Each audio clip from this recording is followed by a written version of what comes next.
Welcome to another edition of Mass Mats and Mayhem. I'm your host, the Outlaw LA Red. You can find me on Twitter at JustinHarvey75. You can find the entire show on Twitter at MMMShow75. And we've got our regular co-host with us today, at least one of them. Byron, how's it going? It's going pretty good at Byron Fever. Not on Twitch, but you can find me on Twitter, Instagram, and Venmo. And super excited for this coming weekend. You're not on Twitch? Twitch, the company that for some reason gives wrestling programs a limited amount of time, even though they'll let gamers broadcast for like 27 hours straight? Can't quite figure that one out. I mean, it's a certain weird set of priorities they have. But, maybe the end of that wrestling show wasn't the most important part. So who's to say? I wouldn't be the one to say that. Moving on. Hello, Meatloaf. How you doing, brother? You there? Hello. At Meatloaf even, shall I say? Not Meatloaf, Jesus Christ. God, do we need a translator from you? I thought English people spoke English. It's 2 a.m. It's 2 a.m. What won't you do for... It was the most important part of the show. Well, Tejano's head being shaved. Tejano's head being shaved was a mildly important factor, but... Meef came in here like a bat out of hell. Get it, guys? Oh my God! And the host that's not here today, we have real versions of this shirt. As you can tell, this is a shitty iron-on version, but this shirt is now available if you want one, because this is the most asked question at the Temple this season. I don't care what anyone says. That's the most asked question, at least to me. So we made T-shirts in honor of that because we can't figure it out. And we figure if enough people wear the T-shirts, maybe, just maybe, somebody will tell us, where is Casey? And we're joined today. I'm sure you guys are sitting here like, why the hell are you guys yapping away doing your normal shtick? We don't give a crap. Here's Eric VanWagenen, the executive producer of a little program that we like to call the best wrestling show on television, Lucha Underground. Nobody cares what I have to say either. But I was actually wondering where Casey is. I feel like I'm starting to personalize it, actually, that he's not been around. I think DJ might be as well, too. I mean, I feel like there's a few moments that DJ really created this season that were kind of with Casey in mind a little bit, maybe not for him, but definitely with him in mind. I'm unfamiliar. Certainly, you don't do it for Casey, but you make sure that Brandon, the cameraman, has a clear shot of Casey when it goes down. Right. I remember that shot from Tris. And there's been a few of those. There's been a few of those moments where you could see Brandon like just looking very disappointed. Lost. Like, where's my Casey? Where's my go-to Pentagon reaction shot? I think he found me and Vic or a couple of other people a few times, and he was like, I guess you guys will do. Maybe. That and Jonathan, praying to Jesus. Oh, yeah. Jonathan's concerned mother look is always a go-to place as well. I have to say, sitting next to Johnny Ace several times this season has been kind of one of my favorite things this year in general.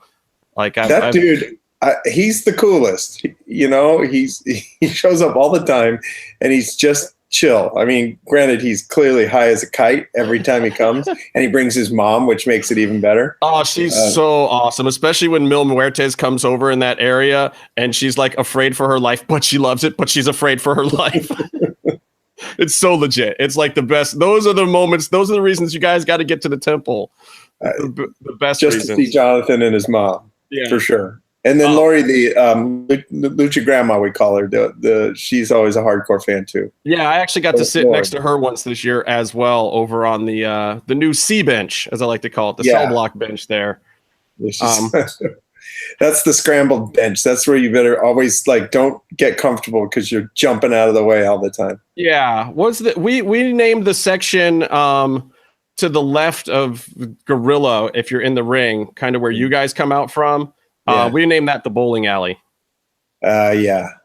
There was a kid there the last taping, and usually I try and tell them not to put small kids in those ringside seats because you just never know. That one kid almost just got rolled by I forget who it was, but the dad barely got him out of the way.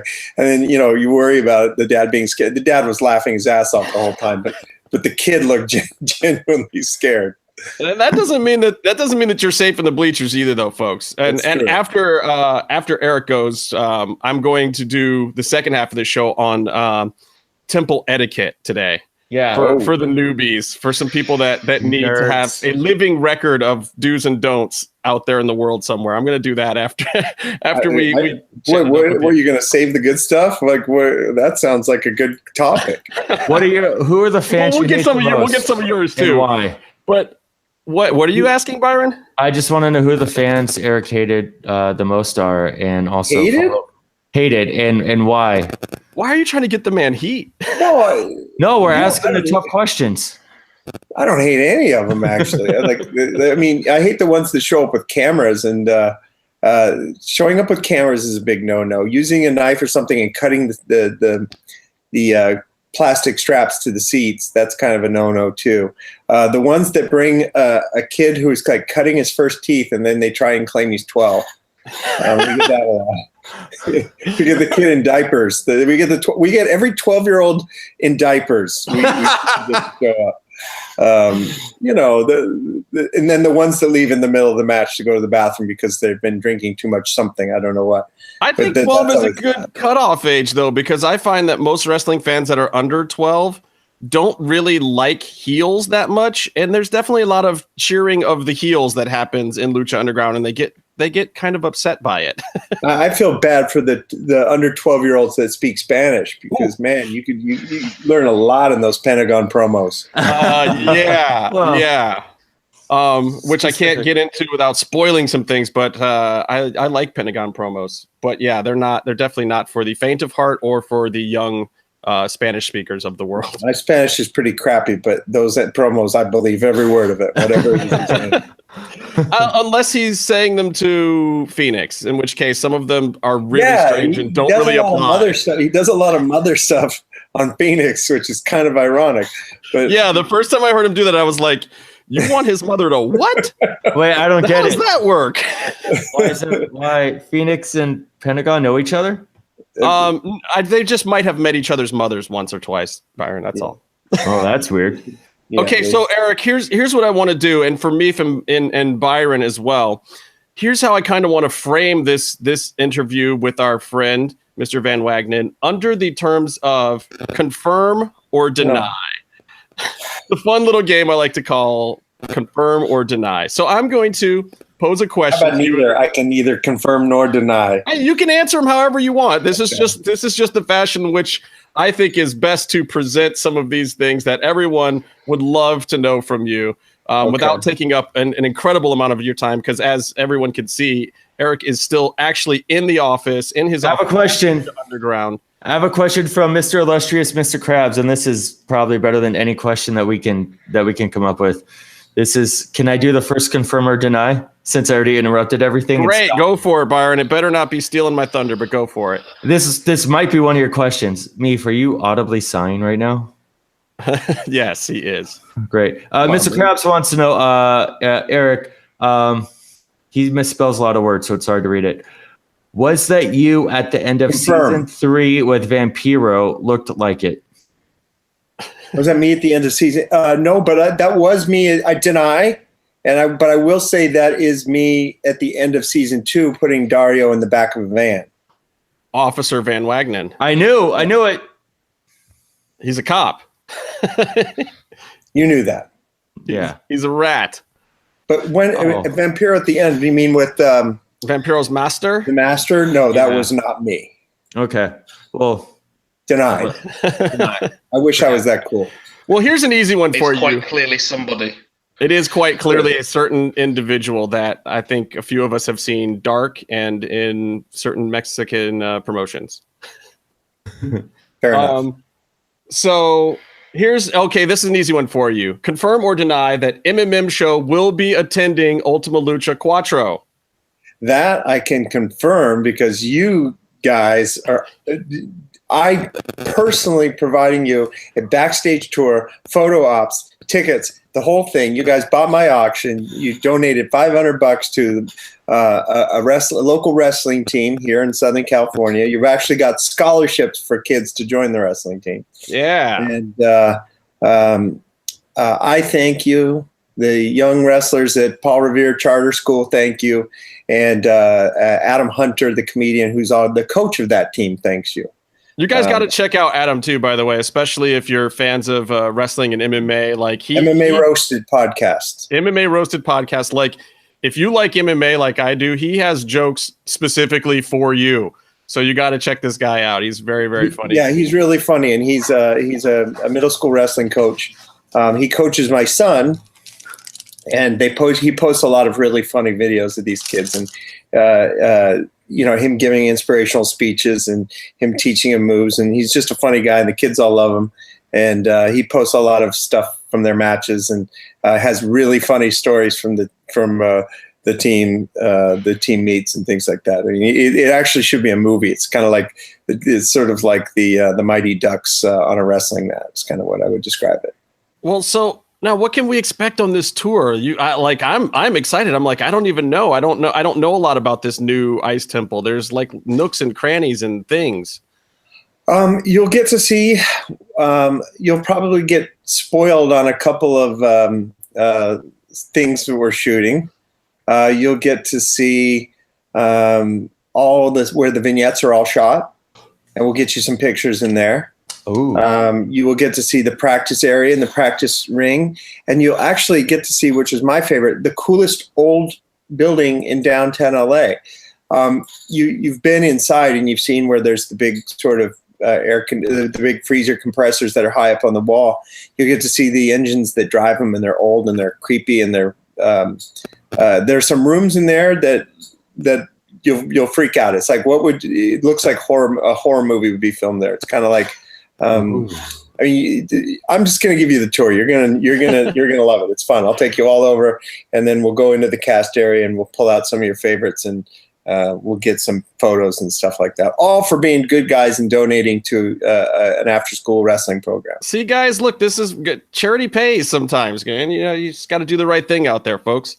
Okay, so while we're talking about the temple, I'm going to skip down. This one was much later on my list, but can you confirm or deny that the temple is being demolished after this season of filming? And I ask this because we've heard this rumor going around, and I won't tell you how this rumor got going around, but this rumor has been spread around to everyone. I will deny it. I know that the owners eventually want to tear it down, but it's kind of, what happens in a lot of these downtown LA buildings is the owners will buy it and hold it, and wait for the inevitable gentrification. And at some point, they will probably sell the building, tear it down, and put up condos. But that neighborhood is not in the process of. It's not exactly developing, as you guys can attest. It's probably one of the last. It's really close to Skid Row. It's like a block away. So my guess is that they want to. Tear it down at some point, but I know that it's not imminent, and I know that the fact that we showed up with a check and they didn't have to do a goddamn thing, they didn't even have to clear the place of the dead rats that were all over the place. We did all that. They literally just got a check and cashed it and then went their merry way. They don't have to check on us. They don't have to do anything. I know that they're happy with us there, and they like having us there, and we liked it. It's a different vibe. It's creatively very fresh and new. Would we go back to the old place? Of course. Yeah, I like the old place too. Would we ever go back? Sure. But I think this was a good change. I think it was kind of guys like Skip Chasen really like this place probably more than the other one. Mm-hmm. And because there's just more texture to it, and there's more options on where to shoot stuff. And it's just it's a cool old LA building. They used to put ice and frozen foods and all kinds of. It was like a distribution point for grocery stores. Okay, well, see, and this is great too, because I feel that was the way I felt too. That options wise, like at first I was sad, and I even drove past the old temple a couple times, like missed the old temple. But every time I am in there, I'm just like, damn, there's so many more options for everything. in general. I mean, there's better options to stand around when you're waiting to get into the temple. There's just better options. Yeah, there's a bar half a block away, which is kind of nice. There's several. I mean, there's one all the way at the end of the. What's the place all the way at the end of the street we went to, Byron? Little Bear, and then Iron Triangle is the one like next door. Yeah, and if you wait around a little bit at Iron Triangle, usually on Saturdays they have a burger bar that opens up there too, where you can even get food at Iron Triangle on Saturdays. So, I have yet to experience it. I've been stuck in that building. Yeah, it's a little closer to showtime. The parking kind of sucks. Yeah. The other parking was great. We had that big lot, so this parking is a bit of a scramble. But there is.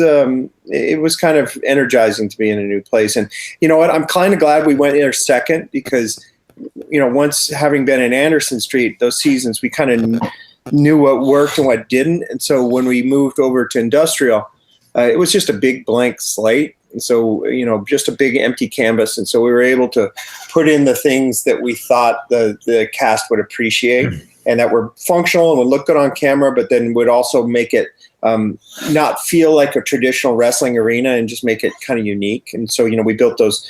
We have the certain catwalks and things that are built into the space. Places to jump from.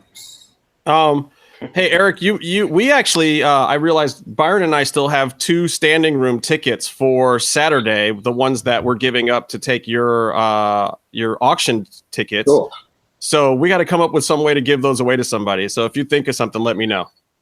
And so people listening too, stay tuned because we actually have 2 tickets. They're not great seats like the ones DJ gave away. They are standing room tickets, but DJ's question was easy. Unfamiliar.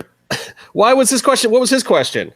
His question was, what were the 3 gimmicks that we wanted Martin Casals to have that we played with?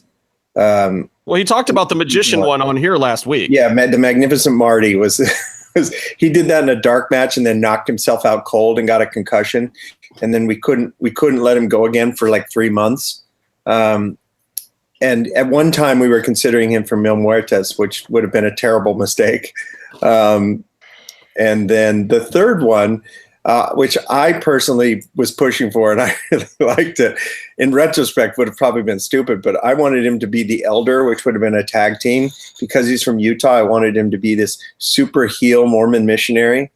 And he would be like really nice to everybody. And then as soon as the bell would ring, he'd be like the meanest prick in the entire place. Because if you've ever played pickup basketball with a Mormon, they're like the worst, meanest, poor sport, vicious, elbow throwing basketball players ever. And so the thought was, and I even sent him to the Mormon training center to buy the shirt, and they sent him to a place called ZCMI in Salt Lake City, and I made him buy the shirt, the short sleeve white shirt and the tie, and get a little badge, and then I had him get the Bible in the little case, and we had even bought him bike. And so we couldn't find who the right tag partner would be for it. We were actually, we needed somebody really kind of super waspy and combed hair. Actually, who I wanted to do it was, remember Luke from Tough Enough? I thought Marty and Luke, I thought they would have been good Mormon missionaries. I thought that would have been a good gimmick for those 2. That would have actually been pretty good. And Luke turned me down. Well, that was his mistake now, wasn't it? He's having a good life out there in Vermont or Maine. Maine. The other Vermont. Yeah. where a lot of my people are from. My dad's actually from Maine, and God bless you look him. like a Mainer. It's funny. Terrible. I mean, if you don't like your dad is the white side of the family. Yeah. Oh, yes. If you don't like candlestick bowling and parking your car, then Maine's got nothing for you. Hey, Byron, I muted you because I think your cell phone's too close to your microphone, getting some interference. You just didn't have anything good to say. Yeah, mostly that one. I have lots of good stuff to say. Oh, God. I have a follow-up question. Yeah. Well, hurry up with your follow-up question because I got another confirm or deny, and it involves you. Oh, no, it's a follow-up question with the Ice Temple thing. I was just wondering if the new layout with possibly, I keep hearing it's There's more places to shoot. Wait, first of all, vignettes. you've completely failed. You have to start it off with, can you confirm or deny? Okay, can you confirm or deny that your backstage shooting is more efficient with the new setup that you have in the new building? I can confirm, because what you haven't seen is there's, you know the size of the main arena, and you know the size of the audience holding. There's an equally sized room on the other side of the main arena. And if you go in there, it's set up with all of our sets, boom, boom, boom, all right next to each other. So we have some new sets and some new props that are all just set up like 2 feet away from each other. And so they, you know, they can come in and they can quickly adjust. And there's the locker room set in there. There's the office set in there. There's a couple of stuff I won't spoil until you see it. But some, you know, kind of layers where certain people would hang out. And they're all in this one kind of area. And then you go down another hall, and there's the old practice ring where we used to shoot the practice stuff. And so we can shoot practice ring stuff in there. And there's the gym, and, you know, all our weights and gyms and heavy bags and stuff are all in there. So yes, it is much more efficient, and it needed to be. There's very little setup time. Everything just sort of lives ready to shoot because we have that much space. And our control room is twice the size of our old control room too, which is nice. Cool. Sounds badass. Confirmed. That is confirmed. Okay, so can you confirm or deny that up until this week, Krista Joseph did not follow Byron on Twitter, and then finally did follow Byron on Twitter, which lasted under 24 hours, and now they have chosen to unfollow each other again? I can neither confirm nor deny it, but I do, however, believe that. Because I think we're talking, you know, two guys that have strong opinions, both easily offended. What? I take offense Both to that. very sensitive. Come on. Fucking amazing. So DJ is promoting being on the TwitWow show, which, by the way, I Never heard of them. is hands down the best episode they've ever done. I listened to it earlier today myself. I will put it over because good content is good content. Damn it. I don't care if you're a Lucha Underground fan. Listen to that episode because Roach and DJ talked about all the storylines that could have been, and it was really, really entertaining. But as soon as he started talking about it, they do love the TwitWow guys. yeah, so DJ marks out for him. So we've busted his balls over the years about it in general because it's hilarious how much everyone marks out for DJ, but then DJ marks out for TwitWow, and it's hilarious. He did. There was a guy who did. We both used to mark out for this guy that did Digging Underground. And it was like a short-lived podcast with this little guy, and I can't even imagine. You know, I would have loved to have seen him in person. But Digging Underground was initially our favorite podcast. It's a great but name. then the guy went away, so it's a bummer. I don't know what happened to that guy. We should steal that, Justin. And so, Byron, what was the comment that got you unfollowed by DJ again? Well, I feel that I DJ should first mention call him that chubby. like a week prior to DJ following me, I thanked him for a follow. This was after I brought Vanilla Ice to the temple and DJ almost wet himself in excitement. So I figured I'd get a follow out of that. And Least you he could do. did not even acknowledge it whatsoever. And so then I thanked him and he didn't acknowledge it. And then that was that. And then he followed me finally. And then the next morning he tweeted something about TwitWow and I gave him a thumbs down and he unfollowed me immediately. That was it. A thumbs down. I love it. And J-Man completely like obliterated DJ, busted his balls so bad about doing it, like completely destroyed him. And DJ commended him for it and said how much he loved J-Man.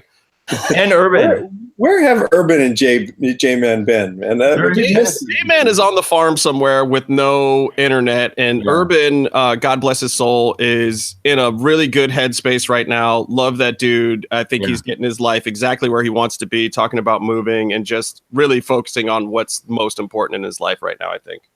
I miss those guys too. Mm-hmm.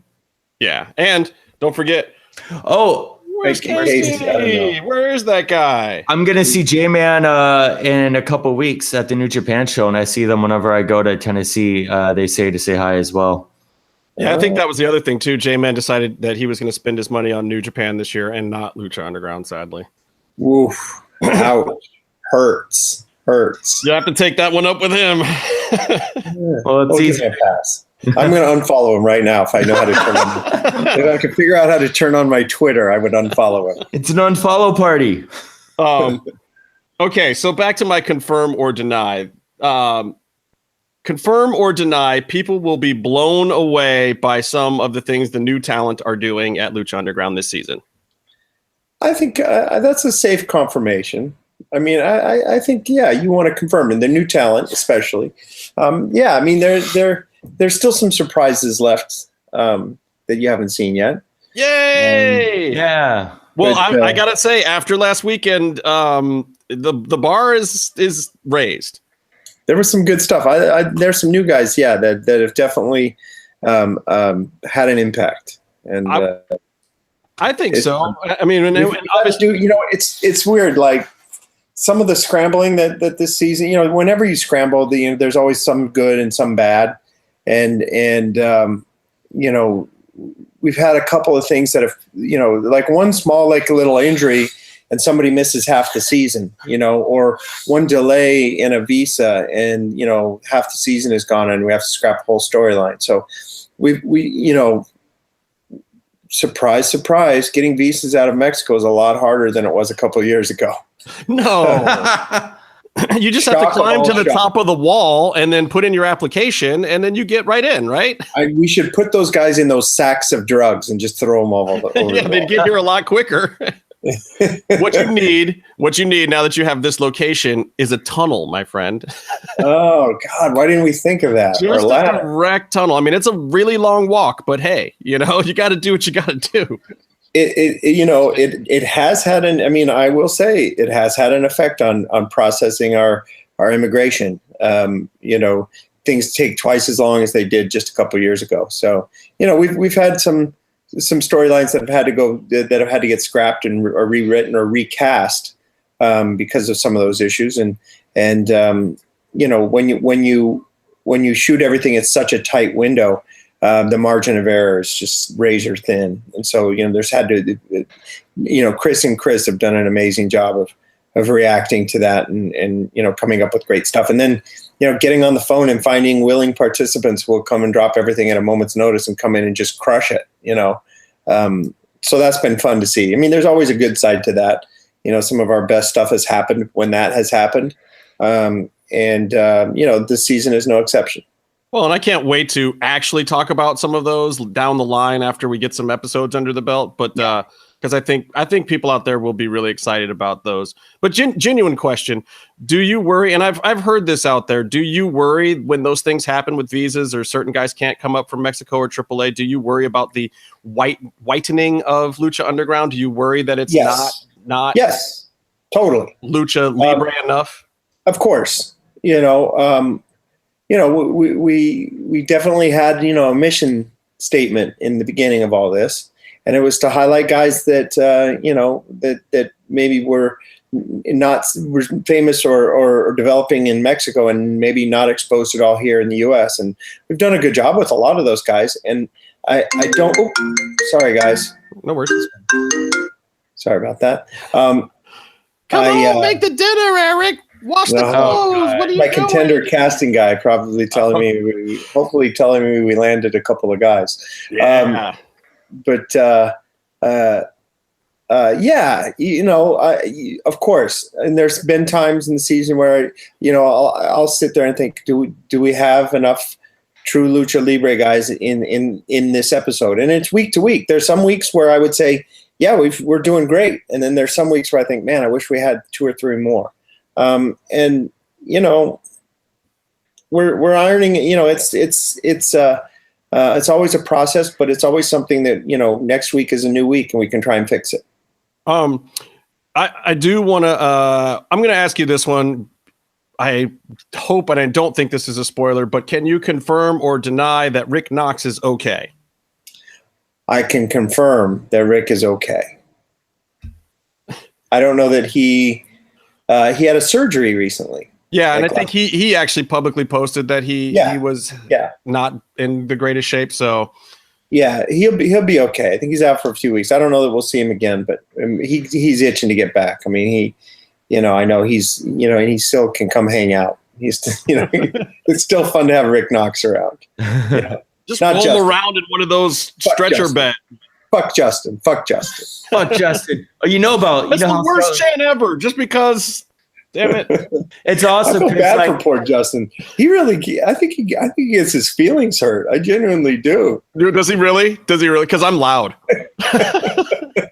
The problem is I have to start the chant, or else people think the chant is at me.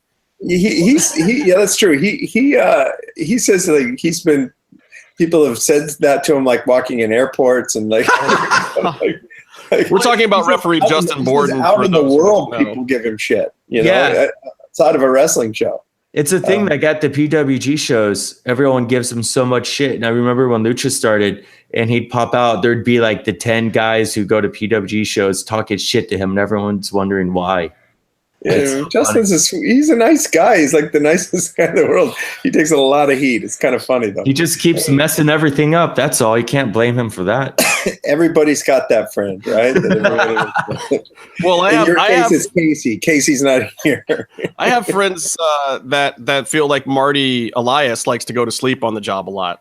that he's narcoleptic because he just falls asleep on the job. He's got a glass chin. He's like the old guy in Mike Tyson's Punch Out. You know, he just goes right out. It doesn't take much, and then he's out for a long time too. All right, here's one for you. Go ahead. Can I get a referee confirm or deny that Knox was banned from going over the top rope because that got him more over than the rest of the roster? Because I don't think we specifically banned him. I don't know. Maybe one of the agents said something to him. I don't think anyone's putting that spot in for him anymore. people would boo him when he would go under. You know, it's like it looks about like it would look if I tried it. It's not pretty, but it's the effort. You know, 50-year-old guys like him and I. Yeah, it's the effort. That's what counts. No, I mean like stepping over the top rope, because people would boo him when he'd climb in under. So that I don't know. That's new to me. I don't know. Hey, Eric, can you confirm or deny, as Twitwow stated earlier, that you are the executive producer of Big Brother? I am not. I will deny that. These guys are idiots. Roach actually corrected them too, like, hey guys, that's kind of my job. Yeah, and Chris can have that one. I've done enough shit television in my life. The feud continues. This is what happens when you get a room full of reality producers and they're making a wrestling show. The shit talking begins. I give those guys so much crap because I genuinely like. I hate that show, but I love that it's still going on and doing well. Like to me, it's like, thank God, because so many people I know work on it. It's just, you know how it is. It's fun. It's fun to make fun of other people's shit shows. You know, people make fun of my shit shows all the time. That's just the one I like to pick on. Well, I have to love Big Brother because I don't get to go into the Lucha Underground locker room and see DJ yell at people. But on Big Brother, you get to see him get right up in people's face and tell them what's up. It is pretty funny watching DJ lose his shit in the control room. Maybe I should make that part of the tour. Yeah, please. By all means. We would love it. Same outfit. We'll just stand behind him and poke him until he starts getting mad.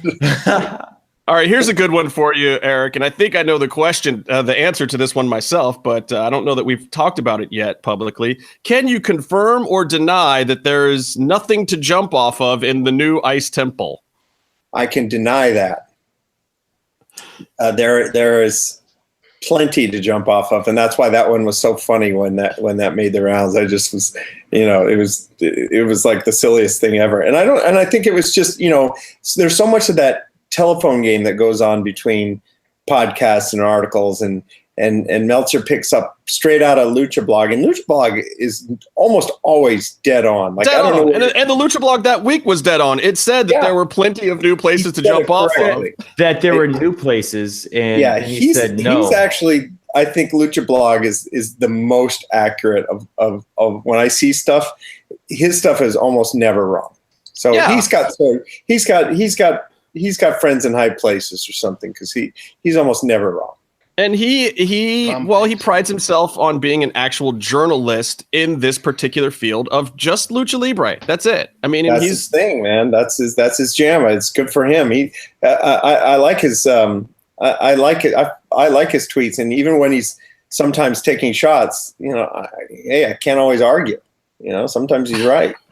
A lot of time, most of the time, he's right. A lot of time, yeah. I mean, he's very astute, but I think he also has a certain love and appreciation for Lucha Underground that has actually changed over the years. I think he was a little harsher on it at the beginning and very skeptical and very judgmental about it. And I think that once he, talked to other guys like Casey even, who showed him a little bit of the light of why Lucha Underground wasn't garbage Americanized bullshit, that it was still the real deal, and even the parts that weren't, there was something to appreciate. I think once those guys kind of came around to that, they saw it. But yeah, I think there's even when I'm sitting in the temple and I'm watching stuff, I'm like, ooh, I wonder what Lucha Blog's going to say about that. Believe me, I think there's a few people that think that. I mean, look, I respect anyone who's consistent with their criticisms and their praise. It's like if he likes it, that's cool. We're probably doing something right. And if he hates it, well, maybe we need to look at it. But like, to me, he's kind of like a true north of the Lucha Libre fan. Right. He doesn't get swayed by all the other American style or Japanese style. Like, he is true blue Lucha Libre. And I have a lot of respect for his opinion, actually. I mean, usually where I differ with his opinion is the fact that Lucha Underground, to me, is not necessarily made for the pure Lucha Libre fan. True. As much as they may want it to be, I think it has to reach a broader audience, and it's really shooting for the Robert Rodriguez, Quentin Tarantino comic book kind of fan, many of which appreciate Lucha Libre because, of the urban kind of cult stuff that they follow, but that does not mean that they are pure Lucha Libre fans. And I think that's where it has to kind of diverge. Yeah, but I do think, like, I'd sort of developed, because I've worked in kind of different fight sports on different TV shows for a while. And like, the first time I did Contender, we alienated a lot of boxing fans. I learned a lesson from that. And then the next show I did was Bully Beatdown, which was a silly, ridiculous show that wasn't actually even about MMA. But if you give stuff, it had a submission grappling round, and it had a kickboxing round that was well protected and cared for. So there was no MMA actually in Bully Beatdown, even no matter what we said, and the fighters were too MMA, but we did little nods to the hardcore fans that I think did that. It's sort of like, it was a wink to the people who knew better, right. And it was like, we would have Jeremy Horn in the corner, and we had nobody on MTV has any clue who Jeremy Horn was, but the hardcore fans, oh my God, that's what got me to watch. I mean, that's the stuff in the corner. And so, you find like little things like that, like Big John McCarthy as the referee and the consultant. And that was while he was not he had been kind of banished from UFC during those years. So, it was like, you do things that the hardcore fans, you wink at them to let them know that, yeah, I'm aware that, of what the subculture wants to see, even though I'm doing a silly MTV show, Right. And so if we can do that with Lucha Libre and just give these little nods to the hardcore fans, even though, we go full theater and we're murdering people and we're doing silly shit, you want at least the hardcore audience to feel like you are acknowledging their existence. So that's what we try to. Which I admire, and again, that's why I like these things. But I also like Bully Beatdown. But yeah, maybe you're preaching to the choir with me, because I already get what you do. I watched The Contender, I watched Bully Beatdown. I watched most of your shows. So yeah, well, it doesn't really count. And we're bringing back Contender, by the way, and everybody needs to watch that on Epix in the fall. So confirm or deny that's going to be the best reality boxing program that you can get. I'm super excited to get another swing at this. I think, when we did it 14 years ago, there was a lot of things that in reality television hadn't been done. I mean, those weren't in standard def. We were using digi-beta cameras way back then. Okay. There's a lot of stuff that was good about that show that you saw that was plucked from that show and put in things like 24/7 and in The Ultimate Fighter and in, a lot of these other things. And then I just think with, 2018 social media platform behind it, I think we can do something with it. I mean, some of the names that we're getting, I don't want to jump the press release on it, but some of the names that we're getting are, the host and the two trainers are all future Hall of Famers, first ballot, go-to Hall of Fame guys. You know, I don't know that there is a first ballot in boxing, but you know what I mean. Like automatic. They're going. Yeah. So, do you think the show's going to make a star? Do you think it's possible to make a star still with the reality competition combat sports show? You know, the good thing about the Contender is we don't make stars on the shows. We get people opportunities for them to make themselves stars. You know, we got Sergio Mora the fight against Vernon Forrest. He won the fight himself. We got Alfonso Gomez the fight against Cotto. Well, he got his ass handed to him. But then we helped get him a fight against Arturo Gotti, and he looked like $1 million. You know, to be fair, Cotto was a beast in that particular fight. Oh, that was before Cotto got hit by cement gloves and was absolutely chewing people up and spitting them out. So, I mean, he walked into a buzzsaw. That was Miguel Cotto at his best. It was I want to say the 2008 Miguel Cotto, who was a fucking monster. Prime time, Yeah. So, you know, and like K9, and there's guys like that who maybe would have never gotten their shot. So I don't like to say like Contender will make somebody a star, but we will put them in a situation where they can make themselves a star is the goal. Well, a lot of us combat sports fans are looking forward to it in general. So hope good luck on that. 'Cause that's what you're doing right after Lucha Underground this season, right? Yep. Starting pre-production on it. So I'm kind of double duty. That's why it's at 10 to 8 and I'm still at the office. Oh, dear.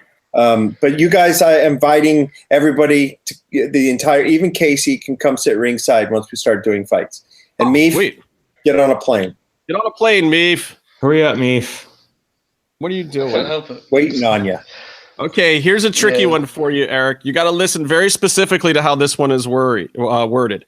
Okay. Can you confirm or deny that MGM sent a cease and desist letter to Ryan Satin and to SoCal Uncensored about posting spoilers? I can deny that, actually. You can. And why can you deny that? Because that did not come from MGM. I know that there was one that went out. I learned about it at the same time that you did. which I knew, which is why I was asking you the question. But to be fair, you know, I don't know if I should even comment on it, to be honest. But that didn't come from the production. That came from the LLC that owns the production. Here's the thing that I will say. I'm going to comment, and you don't have to comment at all yourself. But I actually asked Ryan to come on the program today, believe it or not, just to see if he wanted to come and speak directly to the Lucha Underground and Lucha Libre fans instead of speaking to the choir on his own show, and see if he actually wanted to come in and address it here. But understandably, that wasn't going to happen. Especially, I think his lawyers are kind of like, hey, yeah, you don't need to be doing stuff like that. But I think that it's interesting that we did not see the same level of spoilers this week that we saw the previous weeks. So regardless of where it may have come from, it may have, at least for now, actually worked. And the shadow of WrestleMania may help actually retain some of the secrets of Lucha Underground from the second half of this season. I don't know. I mean, the verdict's still out, but it's interesting. Yeah, and to be fair, I do feel like he at least gave people plenty of warning, if they don't want to find spoilers. And I sort of feel like, people who want spoilers aren't necessarily going to not watch because of it. I mean, clearly we like to have our own pop. We like to have people freak out when they see that person come through the door. We want to do that. I personally, I feel like it's something that if we're trying to stop that, we should do it a little quieter and we shouldn't be so public. And why don't we go through our list of people who cross-reference, our list of invites and ticket holders. And if we suspect that it's somebody, then we put them on the no lucha list. When people get caught doing stuff, taking pictures or whatever, there is a no lucha list, and there is, that is a list that grows every season. Now, is the list still going from before? Did some of it get reset, or we renewed it? If we give a clean slate between seasons or whatever, but there is a no lucha list, where no lucha for you, like you are banned from the temple forever. Well, and people ask me all the time. I mean, man, if you saw my DM, it's ridiculous. Sometimes they're like, "Oh, you've got to know this and this, or this guy, so you probably know this." Believe it or not, a lot of things don't get shared. And then the other thing is, you guys have to understand, I actually do want to go to the temple. I enjoy going to the temple. So I'm the guy that you're not going to get that information from. Unless I saw you sitting there next to me at the temple the day it happened, I'm not going to discuss it with you. So, but that's you know, people are always like, well, why don't you put out spoilers? You know all this stuff. And I'm like, well, bro, because I want to go back. I don't do it for the integrity. That's all. Yeah, like for reward. That's Byron. Byron is the hardcore, no spoilers, integrity. Don't mess with Lucha Underground guy. I am doing this for purely selfish reasons, people. I like the temple. I'm not getting kicked out of there. You're not going to get it from me. But with you know, I personally found a slight difference between what Ryan and SoCal did. SoCal posted a lot of match by match spoilers and tried to actually recreate the entire event in their stories, and then that got republished several other places, and I thought that was kind of low.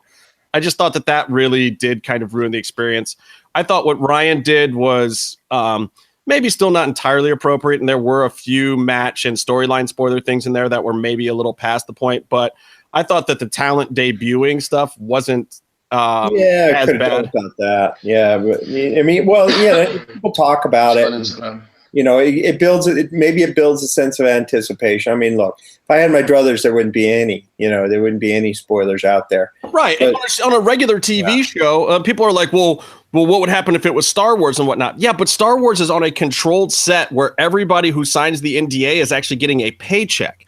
It's a lot harder to control that when you're on a controlled set, except 400 people that are on that set are not being paid to be there and can go away from there and basically say and do whatever the hell they want. It's a lot harder to control. It's not Star Wars.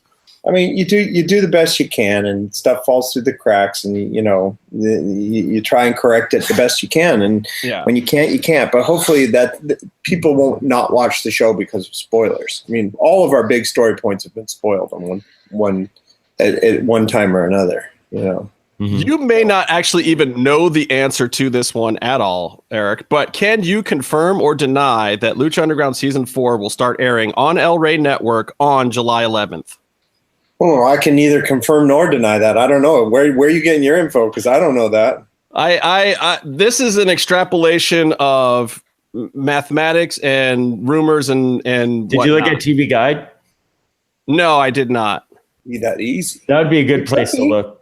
It seems to do well in the summertime. I mean, I don't know. I don't know what else El Rey's got going on, and like when they're going to drop it, and if they're going to pair something with it or whatever. But I can confirm that I don't know if that's what it is. I mean, that's the best I could do. Well, I had heard summer. I had heard that El Rey might be interested in doing a marathon of older episodes during the 4th of July weekend before it. And it just kind of led me to believe that July 11th, that combined with certain things that were taped a certain way, I thought that July 11th might be the date, but we'll see. I think I'm starting to, I'm getting your logic now. I did some math.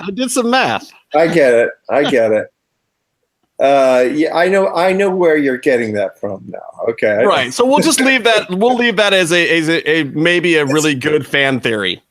Yeah, but there's probably a window then that you're talking about. Yeah, because my math is not precise, because nothing is precise when you're trying to figure out episode orders with Krista Joseph. It's just not freaking possible.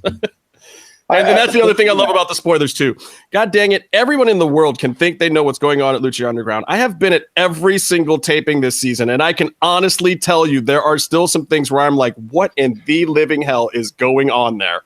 I've read the scripts, and I go out there like, what the fuck are we talking about? And look, and I've talked to some talent too, where they're like, look, I know this piece of it because I'm involved in this piece, and like it would take at least 12 talent, at least. This is the number I came up with, at least 12 talent together at the same time, sharing their pieces of the storyline for them to put together about 70% of the script of this season. Yeah, they still wouldn't get it all. They still wouldn't get it all. Yeah, because there's special effects and some footage from previous seasons that are going to flash back, and there's all kinds of weirdness. I love how Conan is in nearly every season because of flashbacks. Like a little Easter egg, the Conan Easter egg. Yeah, like he was around for a minute, but home policeman's office. Okay, can you confirm or deny that there's going to be any non-wrestling guests that we have not seen live in the temple? Do you have any Lorenzo Lamases this year? Can you even say? I mean, does Godfrey count still? Yeah, absolutely. Okay, well, Godfrey, and then love Godfrey. Very talented comedian, by the way. If you guys don't know, he was actually out touring with my good friend Chad Zumach a couple weeks ago. Love Godfrey. Agent Winter. Yes. Yeah. So if that counts, then I'll say Godfrey. Okay, great. Hey, that's a good one. We love Godfrey. We're glad he's back. Can you confirm or deny that's why the temple is an ice temple now? Because the guy's name was Winter. You know what? I saw that and I was like, God damn! I wish we'd thought of that. but he was named Winter before we were ever found that building. Well, that's a cool fan theory. I wish we were that smart, and I wish maybe I should confirm it. Yes, and I take it all back. We are confirming that was all part of the plan. Oh, that's really clever of you guys. That's really impressive. Meatloaf, were you the one that said that Vanilla Ice should have handed over the keys to the Ice Temple? Was that your idea? Yeah, that was me. Yeah. Again, that would have been good. You know, we've offered roles to a lot of people, and they've turned us down along the way. Mark McGrath turned me down for a job. What? Yeah, we got yelled at about the Vanilla Ice thing as if it was a spoiler. It's like, no, guys, Vanilla Ice just came as a fan. Byron brought him. He was not there to be on the show. Sorry, it would have been cool. It would have been cool if he'd been like the janitor or the caretaker of the building. Yeah, but it was a little more impromptu than that. I mean, we basically just showed up with the guy on short notice. That is true. I don't know if I would have had a job if he just showed up and started acting in someone else's show. Yeah, I don't know if I would have. I thought Justin brought him. Wasn't it Justin? Didn't you bring everyone was saying to the Ice Temple? Huh? Oh, did I tell you about the time I brought a famous 90s rapper to a wrestling show and DJ walks up to Justin and thanks him? Did I tell you guys that one? You guys have the best heat ever. And I just went with it too. I'm not even going to lie. I was just like, yeah, DJ, because it's that much fun to fuck with Byron. These my arms are normal length. Look at this. My arms are normal length. He should totally get us confused. Not a normal color. Look, we'll get you and DJ to patch it up and kiss and make up. Beso. What does that mean? Is that dollar? Yeah, not even Peso? close. Yes. I only have a couple more because I know, Eric, we've kept you probably way too long. Can you confirm or deny the chances for Lucha Underground Season 5 are high because El Rey Network is happy with the product they are getting right now for the money? I would confirm that, but every time I try to predict the next season, I end up looking like a world-class jackass. So I am no longer coming on this show and knowingly lie about anything or even making a liar out of myself. So like all signs, it's like the magic 8 ball. All signs indicate yes, but you know, hell if I know. They haven't seen anything yet from season 4. They went there and they were pleasantly surprised by what we were able to pull together and what they were seeing. And Skip's there now shooting vignettes, which is awesome, and he's very happy. I saw one vignette that Skip sent to me yesterday that pretty much made my week. So there was that. It was probably one of the all-time funniest, best vignettes. It involves Johnny Mundo. Awesome. And you'll know it when you see it. So I know that, yes, El Rey's happy on that. In fact, even Robert got that one and marked out over it because it was that good. And but they haven't seen any full shows yet, and we haven't. You know, we still have a lot of creative decisions to make in the edit, as far as not just the editing, getting it all the time, but the colorizing and sound and all the things we haven't done yet in that location. So there's a whole layer of post production that's about to be laid upon it, but I haven't seen any finished episodes yet, even myself. Are you changing the look? Because season 3, I think you started adding, or Skip started adding like greens and reds. He was always adding really strong greens and reds. Yeah, and I think yes, we are going to go heavy on. I mean, look, he it's one of those things where the colorist kept saying, "Really? You really want it this green?" And they're like, "Yep, this is what Skip wants." And so it's a comic book, and a comic book has a certain aesthetic, and we never want the audience to think that we're not, staying true to our comic book roots, because it's basically what in a lot of ways that's how I would describe the show in a lot of ways. So yes, it will be heavily post produced. Cool. Love it. But it's cool. It's like frame by frame painted, and and it makes Byron not look quite as pasty and pale when he gets on camera. So I kind of appreciate it. It's hard to do, but somebody's got to do it. See, this is why you need to come out too, Miflo. If you won't look quite as reflective if you get caught on camera at the temple. I'm actually quite red. That's the thing. I'm like really red on my arms because I'm fat, so I don't have blood circulation. But have you ever seen the film Tears of the Black Tiger? Oh, we're talking about Lucha Underground right now. No. It's got the colorization of that film is actually amazing. So they use lots of like really strong pinks and greens, so it's amazing. It's a really good. Oh God, I can't remember what country it's from now. I would say Thai film, but it's like a Thai Western love story. See, you British are so cultured. Even it's with just Meef. Film watching. I go out and I watch whatever Dolph Lundgren is shooting at, and Meef goes out and watches films. He watches Thai Western love stories. I love it. Yeah. Where was I going with this? Oh, but the other part of the confirm or deny, and people asked me this one too, was can you confirm or deny that there might be a second set of tapings within 2018? I can neither confirm nor deny it. I would love that. I would love it if we could, if we could get in, because all of our guys' visas won't have expired. That would be nice. I would, the sooner we can restart it, the cheaper it is. I mean, it's way too soon to even say that. I've heard those rumors and speculations. Oh, they're going to turn on season 5 right away, which they did between seasons 2 and 3. They turned on 3 right away. I'm not counting on that. We're tearing down the temple starting next week.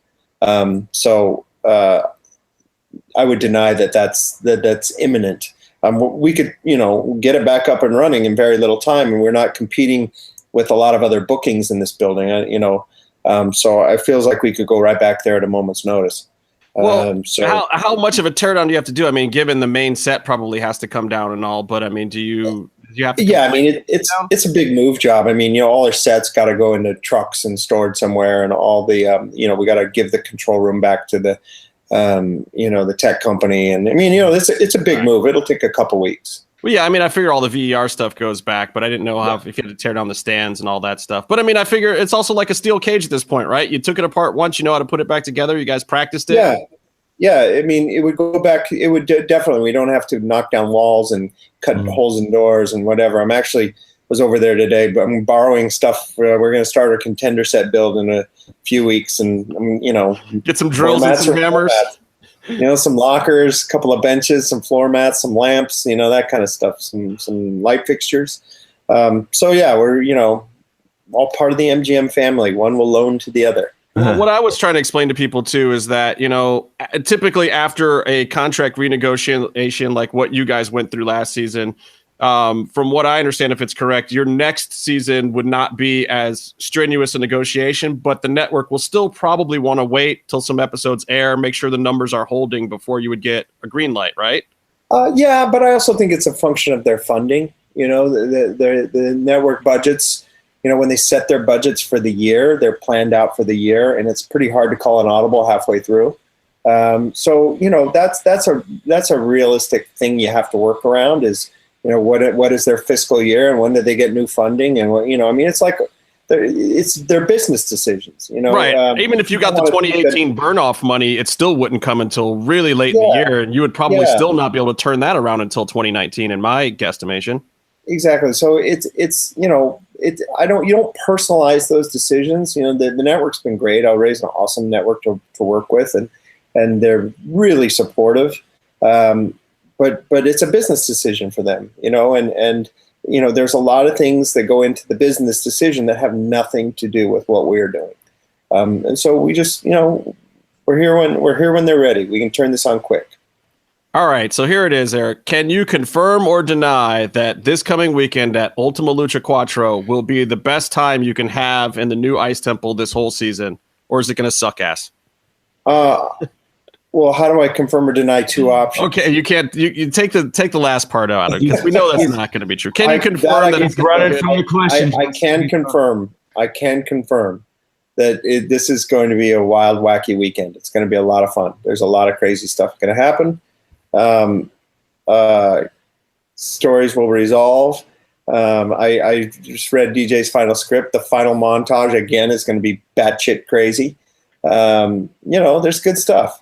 There's awesome, fun stuff happening. It was a fun time, doing this season there. I mean, it seems like it just barely began and it's almost over, but we really had to work hard to shoot that many episodes in that short of a time. I wish we had a little more, downtime between tapings, but we didn't. And, but everybody's had a good attitude about it and everybody's really into it. And I think Ultima Lucha will be a great way to end the season. Ultima Lucha Cuatro. Is Brandon going to be there this weekend? Is he filming? He wasn't there last weekend, was he? Brandon. Brandon. Yeah, Brandon. Cameraman Brandon. Haberman. Yeah. No, he wasn't. He was not there this week, and I missed him. I was like, where's Brandon? And I guess he had somewhere to be, or he drives down from Utah to shoot for us. So holy crap, that's right. I do remember. He drives down. So my guess is his wife and children wanted him at home for something. I just remember that there was a moment where I was actually jumping up and down, and then I cried for you, and nice. and nobody got the shot. Oh, well, Brandon would have. I know. That's why I was like, hey, I just realized Brandon's not here because I'm crying. I think actually Brandon was with Casey that weekend, following him around, trying to get those inserts. That would make a lot of sense. Well, I'm sure Casey would have been crying at that particular moment as well. So what? You weren't there, Byron. You'll never know. I never talked about. Can you comment? Can you comment on the cameras if you got new cameras, or if there was a reason for that, or if it's just something that doesn't matter? Did we get new cameras? Yeah. Are you using a different camera this season? It looks like you're using a different camera this season. I was wondering, nerd question, if there's a reason why, or if it's just that's what showed up. I think that's just what showed up. They're probably newer cameras. But I don't think we changed them you mean the main event cameras? The ringside ones. They look a little smaller and lighter. Oh, maybe they changed the housing on them, or I honestly don't know. I hadn't noticed. Gee, camera nerd, thanks. Oh, you're welcome.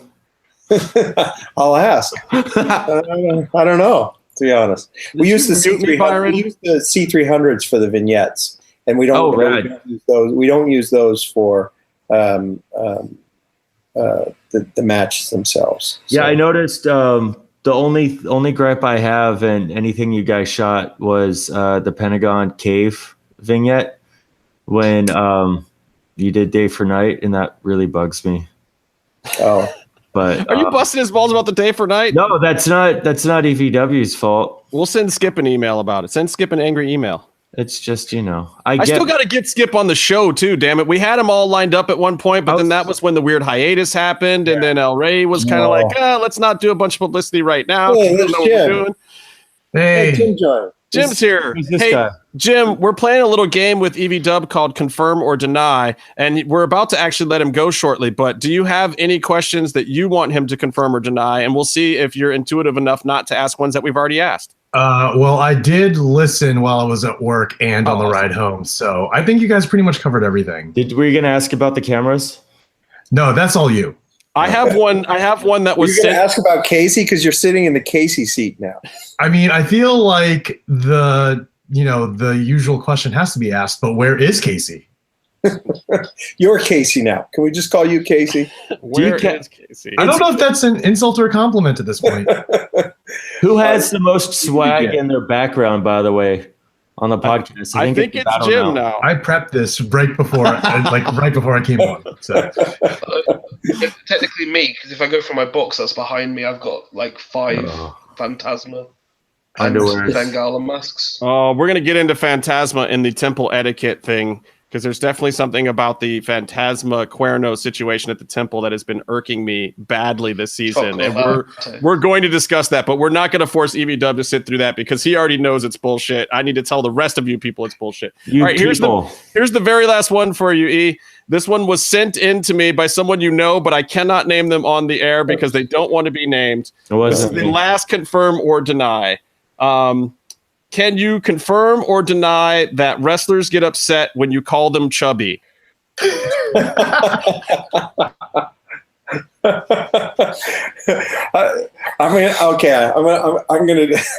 tell you the backstory. This is really funny. I never call wrestlers chubby. First, for the record, I get this random call from. Well, I guess what happened is that Vampiro was on the Stone Cold Steve Austin podcast, right? And he a couple weeks ago, and he referred to Vampiro, or he referred to Pentagon as chubby, and Steve wigged out a little bit at that, and so Vamp calls me. He goes, "Hey, I just did the podcast. He says he wants you to call him." I'm like, "All right. So if Stone Cold Steve Austin wants you to call him, you call him." Oh, hell yeah. Okay. So I call Steve right away because I don't know. I'm hoping maybe he wants to come to the temple or something cool and badass like that. So I call him. I'm like, "Hey, Steve, what's going on?" I hadn't talked to him in a while. And he's like, "How you doing, man?" And we need to see Casey needs to do the impression. So I'll skip my Steve impression. And he's like, "Hey, I just want to tell you, I had Vamp on my podcast here today, and I gave him a chance to put Pentagon over, and we were talking about how great I think Pentagon, and Vamp calls him chubby right there, calls him fat right there on the podcast. And, I just wanted to tell you that was going to come out. I hope it doesn't cause any heat or any problems." He's like, "I gave him a chance to put him over, and he called him chubby." and podgy. Oh, and lazy. Oh God. Yeah. It was amazing. If you guys haven't heard it, go listen to Stone Cold's podcast because it's on there and it's real. Yeah. It happened. And Steve is such a good guy that he felt bad that he had done that, and he felt bad for Pentagon because Steve is legitimately a Pentagon fan. He says, "I really like that guy. I think that guy's a star. I think he's great." Well, you can even hear Steve in the interview going too, like, "Oh, that's a little stiff, Vamp," like trying to wave him off, like giving him the no and Vamp still goes right in for it. So then he wanted to call me and apologize in advance for Vamp saying that. And I'm like, "Look, I learned long ago. You just got to let Vamp say what he's going to say." I kind of monitored the situation at backstage once that had gone down, and Pentagon, Jonathan, he I don't know if I'm supposed to say his own name. Pentagon was like joking about it on Twitter. So like he didn't, he was like making cracks about it, like, tweeting, "Oh, I'm chubby" in English. It's like the guy doesn't even, it's the only English phrase he ever tweeted. Ever. So once I saw him tweeting about it, I knew he wasn't hot about it. He was just kind of laughing and making, kind of like, that's just kind of Vamp. And I think those guys have a pretty good relationship, and I think he understood it. And then, of course, everybody's given Vamp shit about it ever since. But, are you going to get the new shirt? I hope that they're good, because if they're not good, please book it. Tell DJ just fucking book it again if they're hot. Let's get some real heat.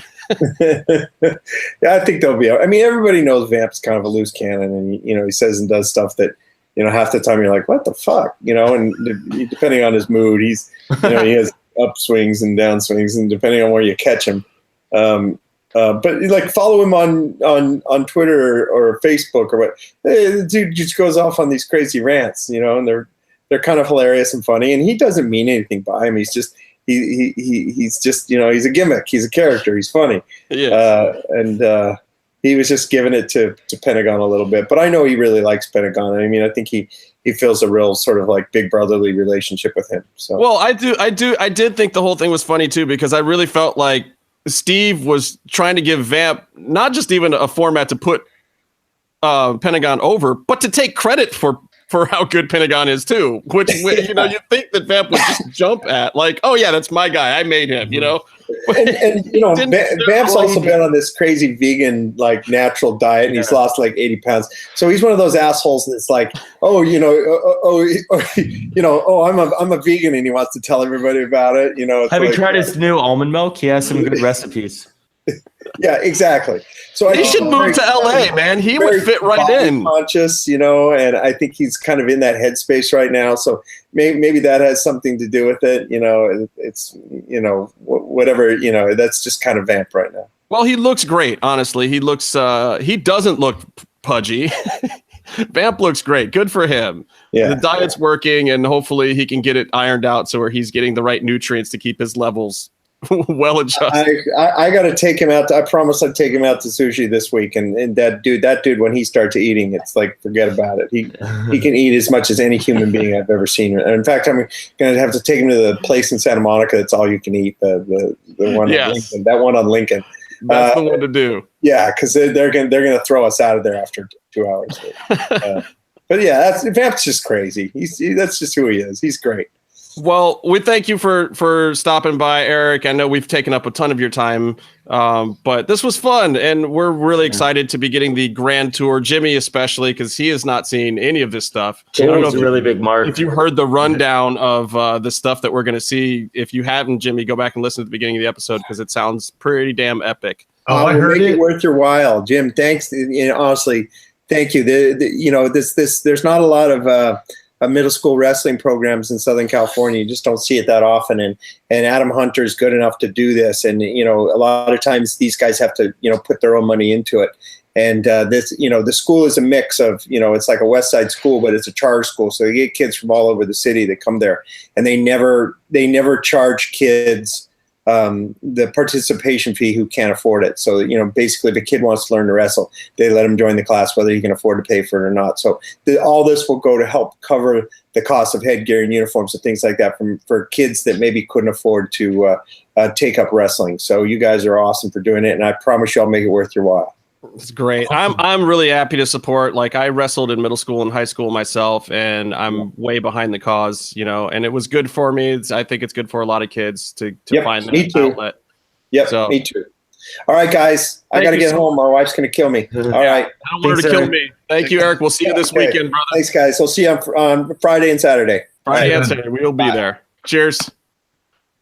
Well, that was the executive producer of Lucha Underground. If you didn't know, Eric VanWagenen, dropping all sorts of interesting tidbits this evening that I'm sure we won't be attributed for in dirt sheets tomorrow at all. I bet Lucha Blog will give us attributes for. Well, now look, and as much as everyone wants to shit on Ryan Satin has always given us credit anytime he has taken any information from this show. And he responds back, which is really cool. So yeah, I mean, like, I find it unfortunate if certain spoilers get out, but at the same time, I hope that anyone who's posting anything about our show will actually attribute it to us and to Eric himself from this show, regardless of whether they are friend, foe, or what. Like, do right by us, please. Hey, Jimmy, have you gotten rid of your extra tickets? Yeah, mine are. I'm pretty sure I released them, and then within minutes of releasing them, they have disappeared. So whoever those lucky people are, congratulations to you. You got my standing room tickets. Well, I have 2 standing room tickets left for Saturday, the best day of the year, according to Mr. Eric VanWagenen of the Lucha Underground taping. So if there's anybody out there that would like 2 standing room tickets, it means you will get in, you will see the actual show, and they could potentially pull you out and have you fill a seat if there's a seat to fill, which I doubt. But you will actually get in. If you want those tickets, respond in the chat or DM me on Twitter and let me know that you want those tickets, and we can probably set something up and make it happen for you. Those are the tickets that we're releasing because Byron and I have moved into whatever VIP realm that we have purchased from that bid. So let us know if you are interested. So what I kind of want to talk about, and you are the guys that I would love to talk about this with for the second half of the show. Wish Casey was here. Maybe he'll pop up for a minute. Who knows? But I want to. Oh, and Dante also says he's giving away tickets on his show tomorrow night. That's the Way Too Real, Lucha Click Party. Check out Dante Oblivion's show tomorrow because he's got some too. So I know there's people out there still looking. If I don't find somebody, probably by the time Dante goes on tomorrow night, I will probably just release mine back into the ether. So if you want them, hit me up. Anyway, I want to talk about temple etiquette and just kind of trips to the temple in general, because I get a lot of questions about this stuff. And there's a lot of people who do listen to the show that have never had a chance to get to the temple. Bodily fluids. So there's some corrections that need to be made for some new people that showed up this year. And it's not to say that we're in charge of the rules, but I feel like, some of us have been there at least every season a couple times. I am not one of the original OGs. I was not at the very first taping of Lucha Underground. I was there before Justin. Yeah, Byron was there before me, as were Casey and Jim, I believe. Meatloaf has still not been there, so maybe Meatloaf will learn something here. He's scared. Casey was there. Yeah, Casey got me to go. Yeah, my first taping was the return of Drago in season 1. That was the first weekend that I was there. Oh, I lost my shit. That was a great episode. I almost shit myself when he popped out. Yeah, because he was one of my favorite luchadors, and then Casey had even said that he probably wouldn't be there that weekend, so I was bummed out that I was going to my first Lucha Underground taping and Drago wasn't going to be there. I was a big fan, and then when he showed up and came out, I lost my shizzle. Yeah, when you're there with Casey, he knows all the stories. He connects all the dots for everything Justin said about how smart DJ is and can hide what's going on. Casey knows the code. Casey figures it out. So when you're there, hence why I'm completely lost this season, because once again, where is Casey? Hashtag where's Casey? You can buy this shirt right now. By the way. Oh, and hey, if you look down in the description of the show, you can actually click the link and go to our store and buy a regular MMM show shirt or the new Where's Casey shirt. Ooh. Or sticker or mug.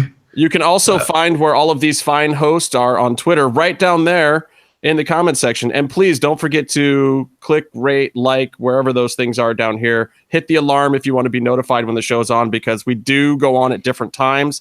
A lot of times we'll pick whenever the hosts are available to be together, or we'll pick whenever a guest is ready. We are not a show like many that comes on at the exact same time every week. We don't care about that. We come on whenever we are able to bring you the best possible show that we can, with the most hosts and guests and cool things happening. So I like to keep you on your toes. Click the little bell down there. Please subscribe as well, because a couple weeks ago we lost our monetization purely based on the fact that we don't have enough subscribers now. We have well over the time watched that is necessary. We have well over the amount of views that are necessary. We have reached every other milestone that you need for monetization except for the amount of subscribers. So if you want to put us back into the Twitwow sphere, get us over 1,000 subscribers, people. So if you're listening right now and you haven't subscribed to us, subscribe at least, even if you don't turn on the notifications. All right. Why is my nickname Mark? Why'd you nickname me Mark on the description? Well, who's paying Eric all the money for the tickets? I am. Mark. No, Here we go. No, but on behalf of it, we're all pulling in. I'm handling it. I'm like, somehow have you gotten any money from me? I will. Mark. It's weird that you guys elected me to be the treasurer of the group. It's not weird. It's a scam. I say, hey, let's all throw in on these tickets. It's kind of like, oh, it's a money thing. Byron will handle it. I wonder why. Right. I mean, didn't you learn this from J-Man? We all say, oh, Byron, hey, can you just take care of the payment real quick? I'll get you back. And Byron's going to use the money to buy masks, and we're all going to be broke. Well, that could happen. And then Evie Double just kick us out, and we'll be on that Lucha Underground banned list. It's funny because you guys gave me the money, and as soon as you gave me the money, Justin's trying to get me to buy masks. He's already spending your money for me. But don't forget, I'm also the other one, the only one that actually still has a floor ticket for Saturday, so I could still go either way. Ooh. I still have my standing room ticket. I haven't given that away Saturday. Oh, I'm just saying. Battle. It's weird that you guys picked the Jew in the group to handle the money. I don't know if you got it the first time I said it. Wait, first of all, you're only half Jewish, so I don't even look at that half. I look at the hockey playing white half of you and disgust. Jews can be white. It's happened. Yeah, but it's different. Wow. Meef, do you have a bone to pick with that? Just wow. Oh, I thought you said well. Look, Meath is the enlightened one here. Okay, he has a mulatto princess. Okay, you can't say that, Byron. I want to start a GoFundMe account to buy a Letterman jacket. Oh, one of the Lucha Underground ones? Yeah. They're $175 or something crazy, right? Yeah. Yep, that's what I was told. They're pretty sweet, and I want one, but I don't want to do the part where you pay for it. You know what I mean? Yeah, I do, especially if you try to use my money that's going towards my Ultimate. Wait a second. I do have some cash lying around. Guys, I'm cool.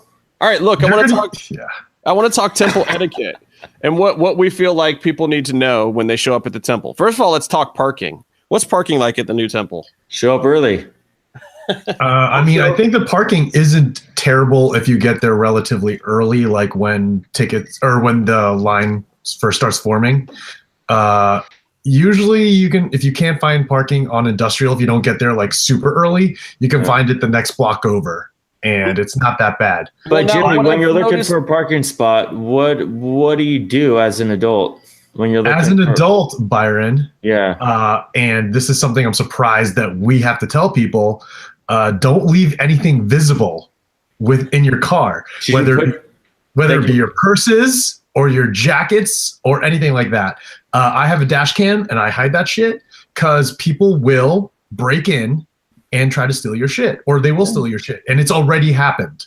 Yeah, and what I will say is this too: on Industrial near the temple, is fairly well lit. Near Iron Triangle is fairly well lit, and other than that, you're in a different zone. Like if you're over on 6th, some spots are okay and lit, but not great.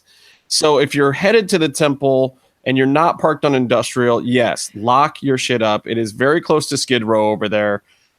You know, and it's not to say that people are degenerates, but people are degenerates and they will steal your shit. Yeah, just be smart about it. We were looking for a spot one day. Justin and I were like, oh, there's a really great spot. And we're sort of like close, just around a corner. And then we saw someone sleeping on the sidewalk across the street. Yeah, and it was just like, okay, maybe it's not the best spot available right now. Let's take another tool around to some place where the street light. And now that street was also very dark. Yes. And there's quite a few homeless people, like, and this is a block and a half away from the temple. There was 3 or 4 homeless people living on that street, and it was not lit, which is part of why they were living there, because damn it, at night you want the lights off to go to sleep. They had a tent. They weren't like, you know, the most downtrodden, crazy, crackish looking people in the world. They seemed fairly normal and decent folks, but at the same time, they wanted to live on the dark, sketchy, shady street so they could actually get some sleep. So maybe not parking there. Leave them alone. Yeah, let them do their thing. So that's parking. The other options are, I know LA Gun Club is like 4 blocks away. It's a little bit of a walk. It's probably around 1.5 miles. But there is parking available there. And I also know that some people especially the people that I know with nicer cars, have been parking at Union Station and then Ubering over or taking a bus. If you can Uber or Lyft or whatever, it's way better if you can do that to the temple. What'd you say, Meatloaf? I said if you park at the gun shop, you can buy a gun and protect yourself on the walk over. No, there's a waiting period in California. We don't have the same issues as the rest of America. This is a wrestling and MMA themed podcast. We don't need to get political. Oh, you definitely don't want me to get political today after the nonsense that happened. No. Yeah, I'll keep my politics out of wrestling. We're having like teachers shooting kids these days. It's pretty cool. It's exciting times. Tickets. There's an etiquette to tickets, guys. First of all, if you know when the tickets are going up and you want to be able to get them, you probably don't want to openly publicize it to your 800 followers on Twitter. If you tell everybody else that wants a ticket how and when to get a ticket, how are you going to get a ticket? So I will say that if you don't want to tick off the Lucha Click fans and the people that you will have to be sitting next to in the temple, be careful what you say about ticket availability before they go up. If you will notice, I am very nice after I know that the hardcore fans have gotten their tickets. I will post when there are more tickets available. I will tell everybody if there's extra tickets out there. I'll put people in touch with each other. Whatever needs to happen to get you a ticket, we'll try to do that. But at the same time, we don't want, especially at times like Ultima Lucha, 10,000 people from all over the country trying to get the tickets to fly in that the people who have been going to the show every week deserve to get. So do not expect us to be the ones posting that information publicly. We're never going to do it. You know, and there's been a few times where we've known, and this past week we did not know. And you want to know what the funny thing is, Byron? I want to know, Justin, there was a DM. Can I ask you a question? Yeah. What's the funny thing? The funny thing is there was a DM sitting in my inbox that told me exactly when the Ultima Lucha 4 tickets were going to go up. That was in there on 3/11. I did not read it until today. You motherfucker. Yeah. There was a decent friend. He's a follower of Lucha Click. He's a guy who actually got out to some shows this year. He had sent me a DM that I had not noticed it, and it was sitting right there. It said Monday 12. He had hooked me up. But oh well. Do you realize I wasted 2 days? I was at work one day having anxiety. I was talking to my fucking pool guy about some bullshit when I had to tell him, hold on, I have to go do something. And I literally ran from him to my computer. Yeah. Yeah. I was in Long Beach. Standby seat. I was in Long Beach consistently hitting reload on my phone to see if they were popping up. Yeah. I mean, unconfirmed that I did that because I take my job seriously, and I was. I was on the computer, but I wasn't expecting that time to be the actual time, so I was kind of half-assing it a little bit and refreshing a lot slower. And then I refreshed at 12:02. I had done it right at 12, and it wasn't there. And then I did it at 12:02. And by the time 12:02 came around, bleachers were already gone. Most of the floor seats were gone. I got nothing almost. So anyway. That's the ticket etiquette. Also, when you go to pick up your tickets, it's pretty relaxed there now at the temple. You do not necessarily have to be there first thing. However, if you have a standby ticket, I don't know how they're doing that. If they're doing an order of who puts into standby or if they're just plucking people out of standby. I feel like when standby people have gotten in, almost all of them have gotten in. And when it's been full, none of them have gotten in. So, and I have a feeling for Ultima Lucha, your chances of actually working your way into the temple from a standby ticket may not be as high, but you'll still be in the arena and you'll still get to watch it on the monitors. So it might still be worth it. If you want to see the event and you have a standby ticket, I mean, you're basically paying to come and watch the TV show 4 months in advance. So it's actually more than that. I mean, Ultima Lucha, you're talking about something that might not air for almost 8 months. So yeah, at least your ticket still has value. I will say that your ticket still has value. It just might not be actually walking into the temple and seeing the show. It's always fun just to show up and to get fresh air too, Yeah. We talked a little bit about food, right? Beer, tailgating situations.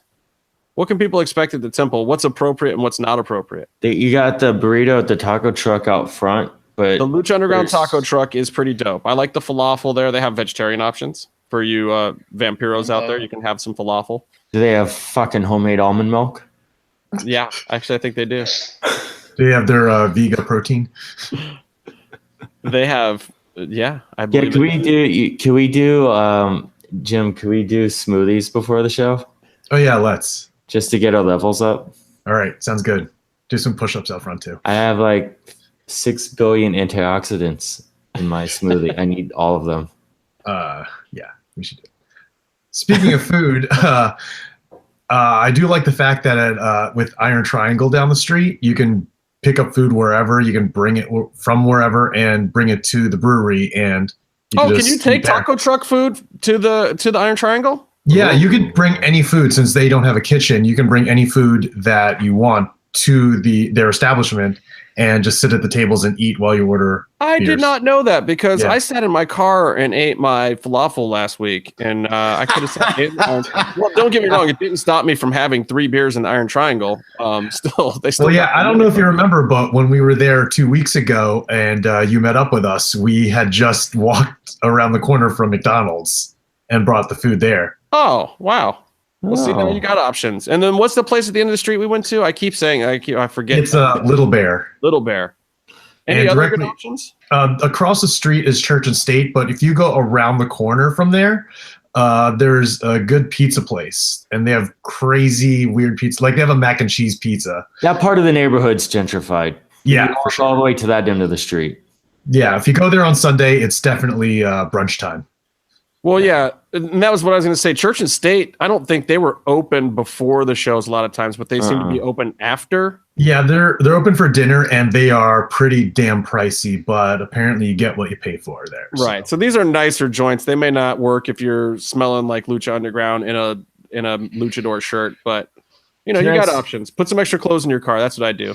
Can I say, speaking of smell, the best spoiler that I read on Reddit about the tapings was that the fans have to start taking showers because it gets ripe. Yeah, if I can speak on this, that would be the place. Pizzanista. Pizzanista is that's the name of the pizza place. Thank you, Simorm, whoever that is. Sir Norm. Norm! Sir Is it- Norm. Oh, I can't. Is that I can't Norm? read. It says Sir Norm. Is that Is that Time Splitter Norm? is that Kushi Norm? Might be. We need All confirmation. right, we have to wait for the delay, and then hopefully he'll respond in the chat. What's up, Urban? I see Urban's in the chat. Maybe Urban's he's still chilling. around. We wanted but to yeah, ask EV Dub about the condos next to the projects in Nashville. But yeah, people really do need to, properly shower before you arrive at the temple, because you are most likely going to sweat in there anyway because of the body heat, no matter how cold it may be in the ice temple. So please be courteous to you and everyone else around you. Just a standard wrestling show. Or just a normal everyday thing, And look, so the bathroom situation there's porta potties. Those porta potties do have running water. It's non-potable water, so you don't necessarily want to drink it. But there's paper towels and soap and water in there. So if you need to wash your funky pits, go for it. Do a little quick, on-the-go shower. A little bathroom shower. And Would you recommend grabbing the blue water out of the toilet for that? Does it have more disinfectant? Nope. Don't do it. Don't do it. Starting now, won't do that. Tailgating. If you are going to smoke weed, it's legal in California. You can pretty much just go ahead and smoke your shit. I have seen people standing right in the middle of the street, lighting up, and the cops drive right on by. Welcome to the new world, folks. Like, it amazes me. It's not like at the old temple, because at the old temple, that was when it was still illegal. And apparently it doesn't matter anymore. And it still takes a little bit of getting used to. Yeah, especially down in that area, the cops have better stuff to do. So I'm not going to say like you won't get hassled or told to move along, because I don't know how legally you can just stand in the middle of the street and smoke a bunch of weed. But it really doesn't seem to be an issue like it used to be. Security, you walk right by them smelling all kind of like weed, and they're just like, hey, how's it going, man? Like, it's a much more relaxed environment because of that one law change, I think, than ever before. It's almost, I can't speak for anyone on officially, but I would say it's almost even encouraged for the show. Well, I mean, I think that whatever it is that you like to do that makes you enjoy a wrestling show, just know that you're not going to be able to do it inside. Well, so you get your drinks ahead of time, and I've seen vape clouds. Yeah, a couple people may have vaped, but I would say that I would probably not do that if I were you, because some of the security guards, because everything is so much more relaxed, I'm sure would love a reason to roust your ass, because they haven't gotten to really do it as much this season in general. Just Waffle House the fuck out of you. Yeah, basically. So I would be careful with that, and also be respectful to Juan. Juan is one of the head attendants of the facility there at Lucha Underground. He's been there from day one. He used to hand out the line order waiting tickets. Now he does not do that, but he still makes sure the VIPs are taken care of. And that front area is his responsibility. So if he asks you not to smoke out there because, it's offending other people or it's too close to the taco truck, which he will do whether it's weed or tobacco, just respect him. He's a good dude and he's the boss out there out front. Mm-hmm. So once man. He still tells other people coming in to respect the line, and by that, no one cutting and doing any of that kind of stuff. So and there's not that there's much of a line anymore, but so we can confirm that Sir Norm is not Time Splitter Norm, but he does bring up an interesting question. This is something that EV Dub touched on earlier about kids at the temple, 12 years old and under. I don't know. I would think chicken wings. Don't be a villain to kids. He's a but basically, he touched on it. Yeah, the language is colorful, especially if they are if they speak Spanish. It is definitely a more adult-oriented wrestling program. This is not WWE PG. If you have a kid that hasn't gone through puberty, they will when Katrina walks out. Yeah. I might still be.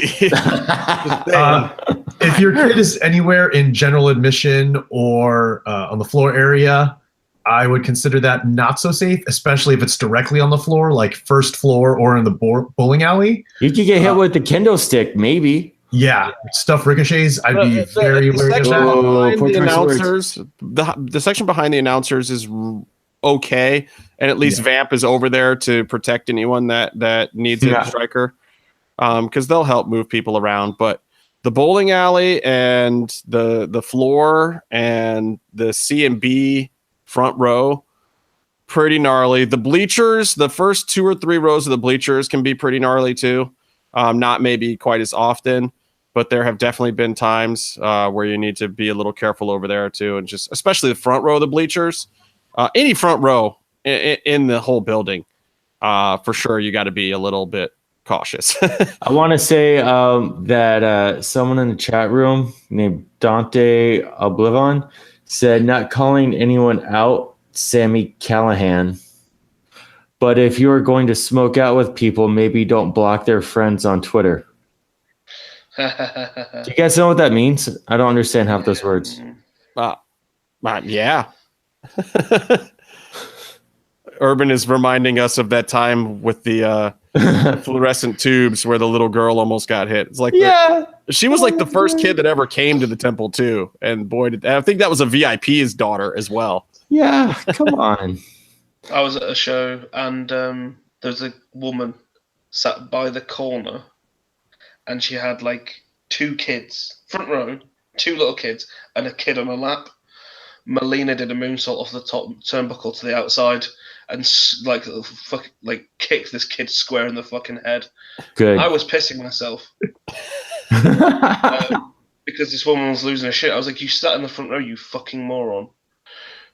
And that's what happens. Yes. Like, look, at any wrestling show, if you sit right there, even if there's a barrier, especially those old metal barriers, man, they come right apart and they slide, and they're meant to have some give. And you might be wearing a wrestler or a luchador at some point in time. Oh, that might be nice. What are VIP the options? Lounge, Byron. We should talk VIP lounge etiquette.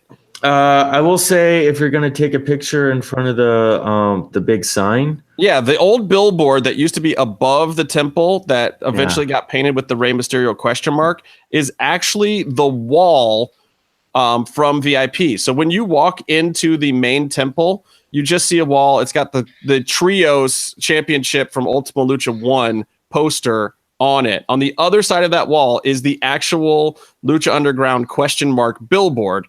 And go ahead. What were you saying about the pictures, Byron? You want to like them so you can take it, so you can see yourself in the picture. They're cool. It's a cool backdrop, but you also, I'm a professional, and one of my professional tips I have for taking pictures is you want to see yourself in them. So it helps. Nice. What helps it, not everyone knows this, is if you use light. Yeah, it is very dark in the VIP lounge, and that sign, which every VIP stops at to take a picture, is not very well lit. So I'm hoping that maybe they put a special or a light in there for their VIPs for next year, and talent too. And it's like, that's where talent comes out to meet their VIPs or whatever. And they always take a picture. They take it right in front of the cool sign because it's only something you can do in VIP. It's a really cool thing. It's right there. There's a bar in there, and then there's warmers where bagel bites can go. That reminds me, if they're going to hire someone to run their social media, that would be helpful, because then when they have VIPs that show up, that person can maybe like take a picture of a celebrity that shows up, and then in addition to that, do it in front of the sign that's well lit. So when they hire someone to do that sort of thing, that's a good way for that person to do. Take pictures of very important people to post later on social media in front of Lucha Underground logos. Hey, I'm not a professional. It would prove that they were there, and then the fact that they were a VIP, because that sign only exists in the VIP. So, but yeah, I think that would probably be a pretty good strategy. Yeah. I don't know. Is that a secret that would be cool? Because it seems... I don't know. I mean, these are just... It would be from the time I was in there one time. The other thing I will say is that if you do find yourself with a VIP ticket, which has, believe it or not, happened to more than one regular Joe from time to time. The first time I was ever in VIP was because I did not get a ticket to Ultima Lucha Dos, and Vinny Massaro was kind enough to give me one of his friends and family's tickets, and now I feel like we are friends. Oh. Thank you, Vinny. I didn't know anything about it. It was like, there's beer in here. What do I do there? So the beer is free.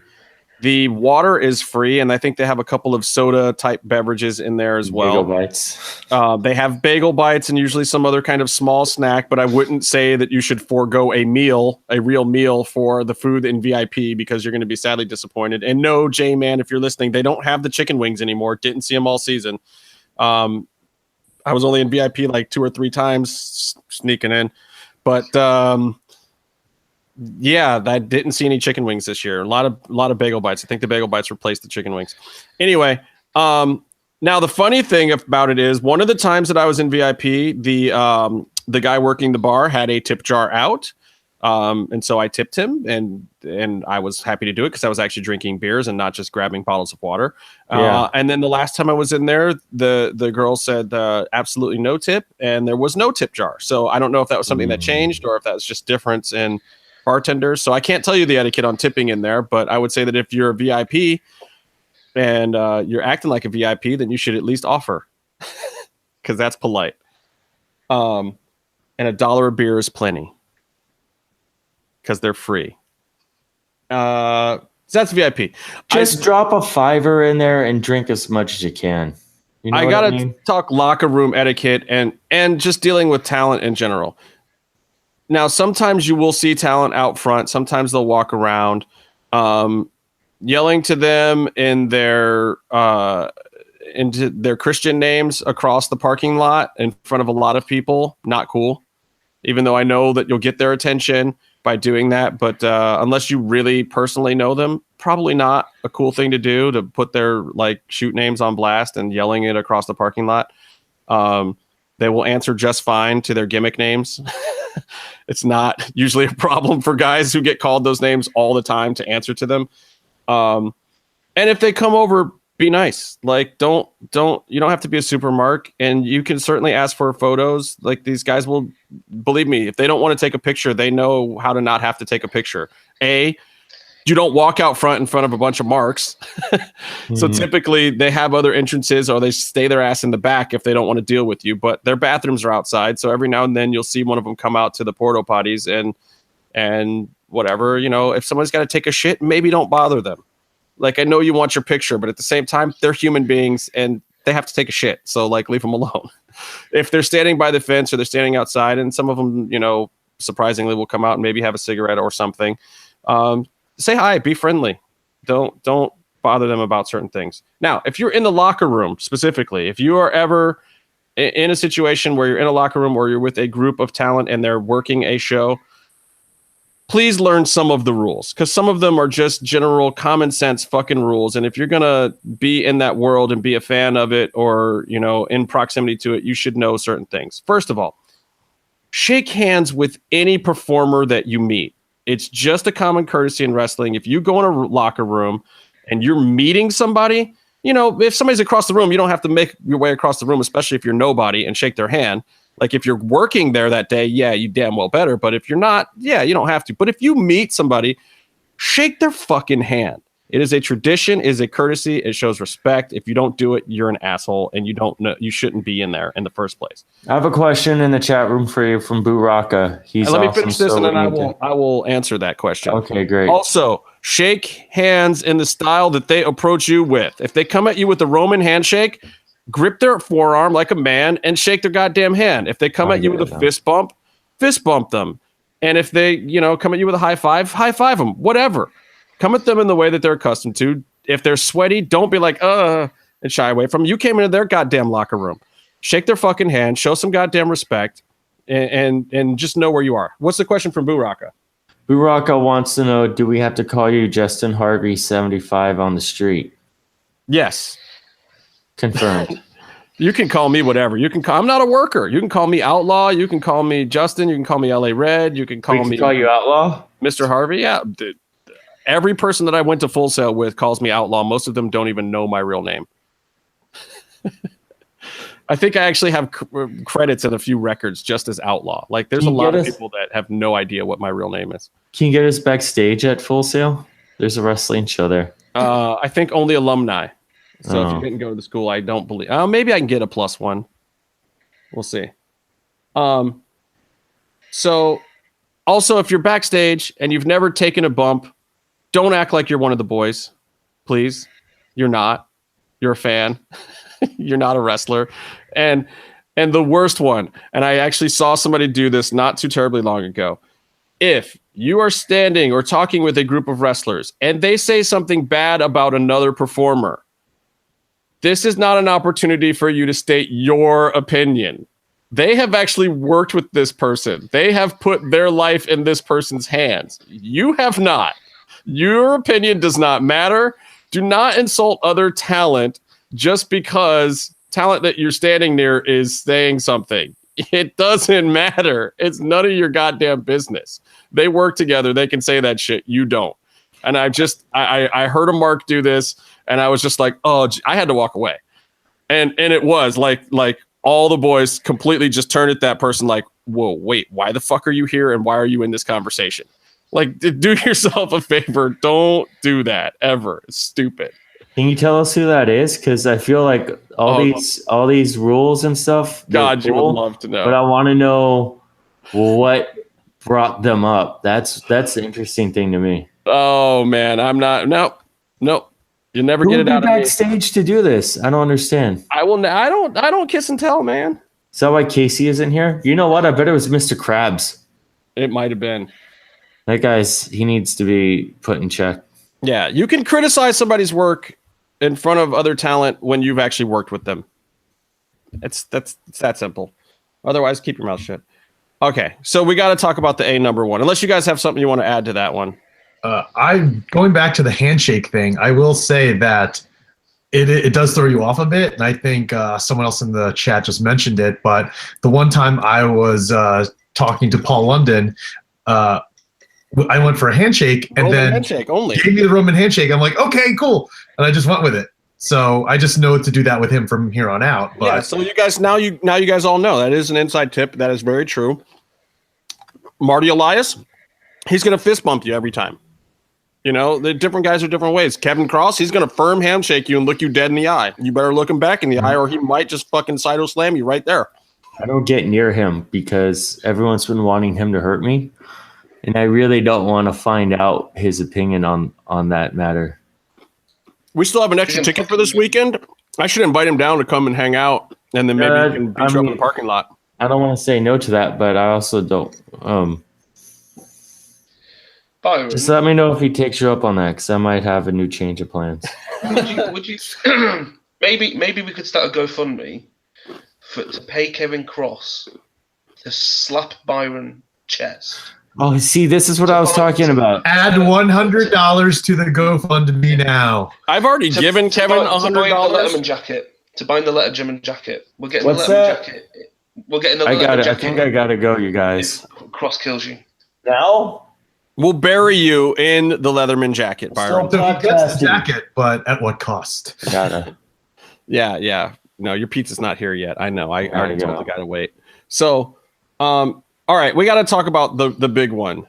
Actually, let me talk about bleachers first because we talked about seating already. So the bleachers are you get a ticket, and you get a ticket for a row number.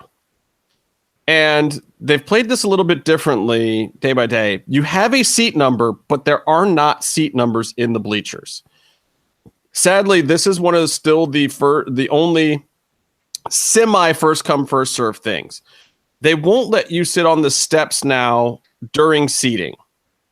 But once the show starts, they're okay with people sliding over to the steps. So if you're being polite, try to cram in there because the bleachers get a little oversold. And it's pretty hard to squeeze 10 people or whatever it is in that front row. But they will let you spread out once the show starts. So don't panic. And if you're in the front row or the second row, you will be on camera at some point in the show. Don't worry about it. If you're trying to be on camera or whatever. But also, I will say this personal rule. If Johnny Ace wants to sit down there, just let him. That's his fucking spot. Just move out of the way. Give the guy a spot, And you heard Evie Dub saying that that's one of his favorites, too. There's been a couple times where he didn't get those tickets or he wasn't even in the bleachers or whatever. Just let him down there. And newbies who are sitting in the front row for the first time, I'm sorry, but if I box you out of your seat and I give it to Johnny Ace, just shut the fuck up. That's all I'm going to say. And it's the one thing in the temple I will be rude about till the end of time. I mean, the man has earned his stripes. And Vic too, if Vic wants to sit down there, whatever. I'm sorry, but if the old heads want to sit down there and they're there and they're trying to claim a seat and you're trying to box them out of it, you're better be careful because there's probably about 80 people in that room that you have just made enemies out of. What if you're a blind guy with a cane and blacked out sunglasses? Best front row sitter ever. You think the person next to him is like, look to your left and act surprised? That was a gimmick, dude. The guy was not blind at all. But it was hilarious. He stuck to it the whole time and then walked around just fine after the show. I think he had the whole place memorized. Yeah. The brand new temple memorized. I got 5 more steps. I got to make it right. Cheering starts when Sparkles comes out, and you will know her by her sparkly shoes and her sparkly Lucha Underground jacket. You will see is Sparkles. She works for legal, I believe, and she is the one that checks you for wearing things that you're not supposed to wear. And she also does the disclaimer before the show. So when Sparkles comes out, is your cue to start cheering. You don't have to mandatorily cheer at any moment before then, but she will first tell you not to post spoilers, not to take pictures, not to use your phone, your camera, or anything. You could be asked to leave and maybe asked to never return. So you should know that if you've never been to the temple. But when she starts going through the list of things you can expect, this is your cue to start getting amped up. Yeah. And when she gets to the fact that one of the things you may experience is, in fact, bodily fluids. Yes. This should make you pop. I am telling you this right now because what I saw happen this past week was that unsuspecting newbie doesn't know that there's a pop break here that everybody else in the room knows about. Whole room jumps up. This newbie catches a knee in the back of the head because everybody else jumped up to bodily fluids and started a bodily fluids clap, clap, clap, clap, clap, chant, and this person was almost unconscious. So please note that Sparkles has one job and one job only, and she does it right, which is to make sure that you are legally advised of what you are allowed to wear and what is going to happen. And when she says one of those things is bodily fluids, there will be a giant pop. Yeah. And it's funny whenever that chant comes up, you know who the newbies are because they're still sitting. And you're just looking around, you're just like, fuck it, I'm going to keep chanting this. And you know the other people who have been there before will be chanting it with you. Well, and now it just makes me chant that even louder because it's almost stupid. It's like a stupid pop break. But at the same time, it lets the new people in the room know, like, this is the crowd that you got in with today. These are people who are here to see ridiculous violence. We're going to chant stupid things. We're going to be obnoxiously loud. We're going to stand up when you want us to sit down. That's the name of the game. That's the temple etiquette, you know? So, and dear Lord, don't wear a Nike shirt. Come on, guys. I mean, I know a lot of people don't read ticket disclaimers and whatnot, but the deal at Lucha Underground is wear something really generic or plain, or just buy a t-shirt. The first time you're coming, it's like you're coming to this place for the first time anyway. Spend $25 and get a t-shirt. Look like the rest of the room. Who cares? Otherwise, you're just going to get a whole lot of electrical and gaffer's tape on your shirt. Yeah, and it's just stupid. Yeah. Or they're going to have to turn your shirt inside out. Like, who wants to go in a porta potty and turn their clothing inside out and look like a shmoo? Don't be a shmoo. You heard it here on the MMM show. I don't know Yiddish words. What are Yiddish? What's a good Yiddish word for that? Jesus. Byron, a shmata, like a rag? Oh, now we're asking the Jew about Yiddish words. Hold on, let me. You were the one who told me. Let's start talking you were about Jewish. words. I didn't even know that before tonight. You knew it. Says who? We guessed. Because you keep asking me to be your agent. All right. Or accountant. My agent is a Latino. I know. That's why you need a Jew. Well, hey, I work. Yeah. I get plenty of work. I know. Okay. This one, I don't know how you feel about this one, Jimmy, but I know how Byron feels about this. I know, too. When there's a pinfall, and they count 1, and then they count 2, and then the whole audience screams 2, do not say sweet afterwards in the temple. So, I mean, I'm fine with the 2 or the 1, but the 2 sweet thing, which I'm pretty sure either originated in the temple or PWG, but then it stopped when it got to WWE TV. So it's 1, 2, 2 sweet. And then the one time I was in the temple, people went whoop whoop. I was like, oh no, now we're not extending this shit even more so. Yeah. I've seen it at NXT tapings where you get the 2 sweet and then there's a counter chant and another counter chant to that. And it's like, get over yourselves. I hate it so much. I hate pretty much, and I saw this at the beginning of season 4. You get the WWE chants. Stop it. It's got to stop. What? Don't yell WrestleMania at the luchadors like a fucking idiot. Go home. It's the lucha thing as well when people chant lucha and people do the lucha dragons. I mean, that's an effort. That sometimes, but that's still more appropriate. It is a Lucha Underground chant, at least, and it's not there's no connection to the clique of any kind. There's no connection to the NWO. The 2 sweet chant is just doesn't work at Lucha Underground. It doesn't work. Now, people have adopted doing the 1 fall thing when Melissa does her announcements. Yeah. She actually likes it. It's her gimmick, so go for it. After Melissa says, the following contest is scheduled for 1 fall, you scream 1 fall. Great. They love it. The cameramen love it. Everyone's cool with that one. So that's Melissa's gimmick? Well, I mean, her gimmick is being the ring announcer, and she doesn't mind the chant during her ring announcement. She's the talent. She's the performer. She feels it's getting her over, so I'm good with it. Yeah, she pauses for it now. Yeah, so. she pauses for it. She learned to pause for audience reaction on her ring entrances. It's cool. Season 4, we're learning stuff. Yeah.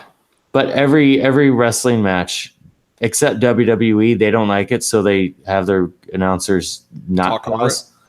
But no, that's good. Then she's going to get the gimmick, and then everyone else should stop doing it. They rarely even say 1 fall when they're doing title matches now. They just say or the whatever championship. But indie shows do it. It's awesome. They do it in England? It started. Yeah, they love it. What's the British version of it? Do you have a British word for 1 fall? 1 stone. Yeah, one fall. 1 fall. I mean, if that's boring, I like see, what Justin Melissa said will better. even say, the following contest is for the Lucha Underground title, and it's scheduled for one fall. Like she'll reorder how she says it just to get it in now. Yeah, She'll that's even awesome. say it when it's not even one fall. Yeah, it's true. That's true. She's done it a couple times, I think, It's- where she's had to reset herself. You never know what you're gonna get. Sometimes she'll announce someone who's not even in the match. Look, I'm just happy we even got Melissa. I thought for sure that woman had a baby 6 weeks before that shit started, and she showed up, and it looks like she didn't miss a damn beat. Every time I'm like, that woman has like a child just had a child.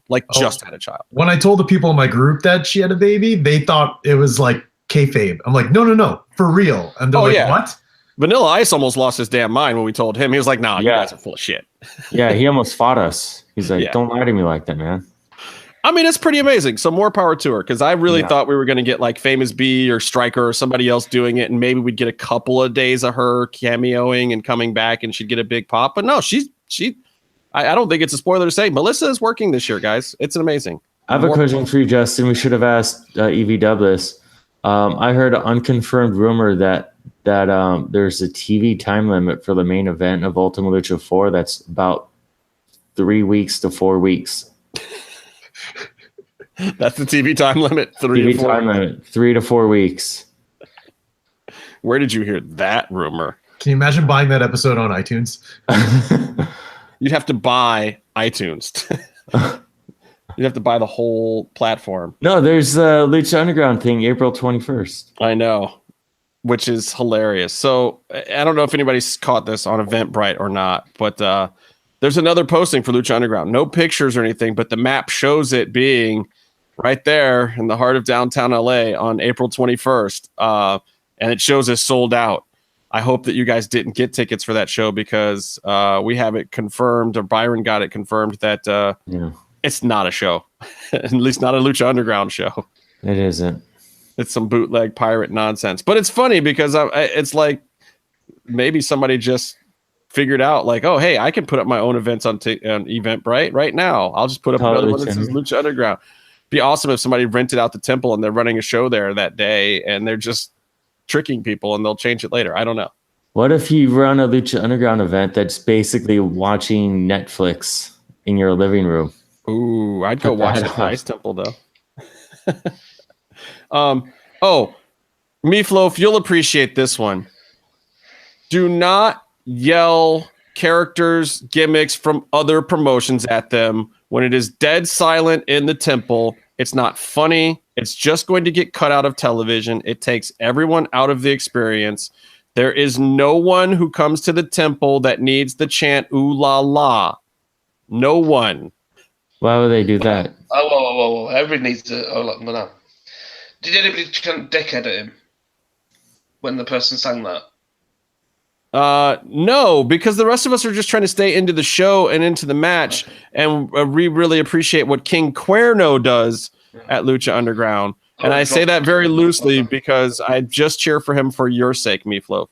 But no, I think there's definitely, if anybody does anything like that, there's anybody within a slapping distance has the right to, connect. Well, and he's not the only one. That one is probably the most frequent one that people do, because Latino fans know him from another place, so they chant his other gimmick at him because they think it's funny and clever, and I'm just over it.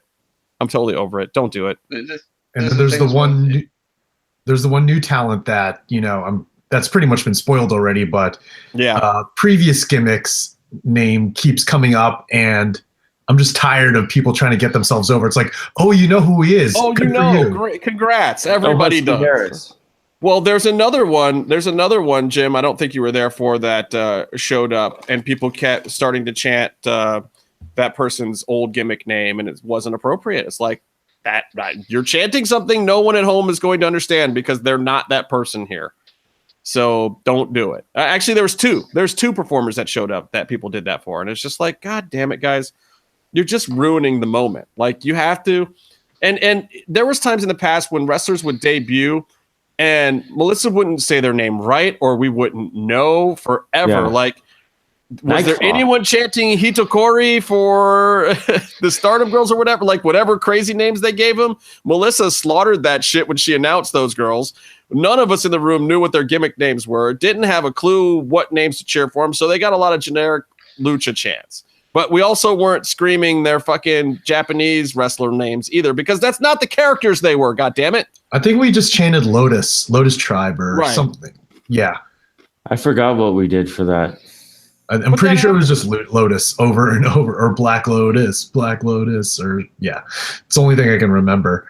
But I think the one thing that is nobody acceptable. Could remember Vibara's name for the first 2 weeks either. He was just Luchasaurus. Yeah. He's still Luchasaurus. I still want credit for that, damn it. But it wasn't people screaming fucking big brother guy. Like it wasn't, you know what I mean? That wouldn't make any goddamn sense. I think the one thing that is acceptable is in Jeremiah Crane's case, people chanting Death Machine. So, because he was using that beforehand, but it's like a nickname and it's not his other like actual indie name or whatever. Which brings me to my next point. The poster for TNA versus Lucha Underground is Eddie Edwards versus, from Lucha Underground, Sami Callihan. Jeremiah Crane. No, but they put Sami Callihan. They put Sami Callihan? Oh, Jesus. Yeah. So, like, Sami Callihan for Lucha Underground once again. God damn it. Doesn't say Jeremiah. Yeah, that's pretty bad. Yeah. So Sammy's had to come out and say, Sami Callihan's not turning up. Would you call them a bunch of nonces, Meef? How to use British language? Nonce. Nonce? Nonce. What's a nonce? What's a nonce? Pedophile. I thought they were just called pedophile. I thought they were just pedos. Yeah, pedos, yeah. Pedos and speedos. You've been using that word a lot lately when you talk wrestling, Meef. How come? These are all a bunch of nonsense. The one thing, another piece of etiquette that I brought up before, but I feel like don't be a nonce. Yeah, that I brought it up before, but I have to bring it again. If something happens around your general area, or if an action spills your way, please just sell the move. I have a whole section in here entitled "Move." Yeah, either sell the move or move out of the way. You have to get out of the way. Mill and Penta especially have gotten to the point where they don't ask anymore. They own the temple and everyone in it and everything about it, and they will just knock into you. They will just get thrown into you or have someone throw and Jeremiah Crane as well. Like, these are guys not to be messed with. And if they're coming in your general area, I would already suggest getting up. If you're sitting in a floor seat, if they're what? If they're around your general area, don't start a bodily fluids chant on me. If they're around your general area, I would just suggest getting up in general. It's going to be easier to see as they move around the ring anyway. And B, you might need to move quickly, or they may do just this one time means move your ass, guys. Like, don't wait for some big fucking announcement about how you need to move and where you need to stand. What you need to do is get out of the way, kick your chair. It's most likely going to get knocked over anyway. And it is difficult because the seats, as Evie Dub was mentioning earlier, they're zip tied together. So how about this? You just got to get out of the way. Move. Let's see what happens. Actually, we have seen that. Yeah, going on that, when we were there a few weeks ago, the guy behind me, I'm just going to assume was a newbie, because whenever our group, who were sitting in the front row, we kept getting up and kind of like moving, even though nothing was happening, because, being there many a times, I know something's going to happen. I heard the guy, I don't understand why they keep getting up. And at that point, I'm like, man, I really wish a spot would happen here where I move and my chair goes directly into his chest. Look, my note right here says, this is not a show to sit down through. If someone in front of you is standing up, it's because they're excited and you should be too. So get the hell up. Yep. It's just stupid. Like, it's not that long a show. You can stand up for a little while. Like, there's entire matches that I've stood through. Yeah. Well, Ultima Lucha 1, we stood the whole time except for one match, and then he fucking blocked me. Why does that happen? I'm a likable guy. I don't aggravate easily. I'm easily get along with. No. So, and with that too, with the whole selling thing, like, look, when the cameras are on you, and they will most likely be on you at some point in time, you might notice, you might not. Don't look directly into them. They're most likely not going to use that shot. Every now and then they do. They'll use a like, yeah, that was great kind of thing where somebody looks right into the camera, but mostly they're not going to. Typically, even if they're right in your face, just look at where the action is happening, even if you can't see it anymore, and act like you're having a good time. Chant something, yell something, give them some kind of reaction. You'll probably get on TV for it. Now, if you really don't want to be on TV, you could no-sell them. That's an option. But if they have a slightly wider shot and your buddy next to you is really excited about being there and would like to get on TV, don't sit down, don't look bored, don't act disinterested, because you're basically just ruining your buddy's chance of getting on television. Yeah. So when the cameras are on you, they're looking for big reactions. Give them a amp it up a little bit. You don't have to act stupid. You don't have to play it up for the camera. Like I've seen people like the camera gets on them and they're like, oh, doing some ridiculous thing that they would never do. That's us. I've seen us on TV doing that. But we figured out how to do it so it's not quite as ridiculous. I figured out shit. I know. You're kind of bad at it. I will say that there was one time that someone looked directly into the camera and they used it. Yeah, there's been a couple. But the weirdest one was Hot Tub Guy. Like he was looking in the ring. That was the best. And then also he looked at the camera and was like, looks right at the stairs. I'm like, what the fuck was that? And he used it because it's Hot Tub Guy. And what else are you going to get from Sean? Like, that's just what he's going to do, right? I'm happy to see him back at the temple. He's been having a blast this season, too. He came with CJ a couple times, and I think they had a really good time, and he sounds excited. So I'm happy he's there.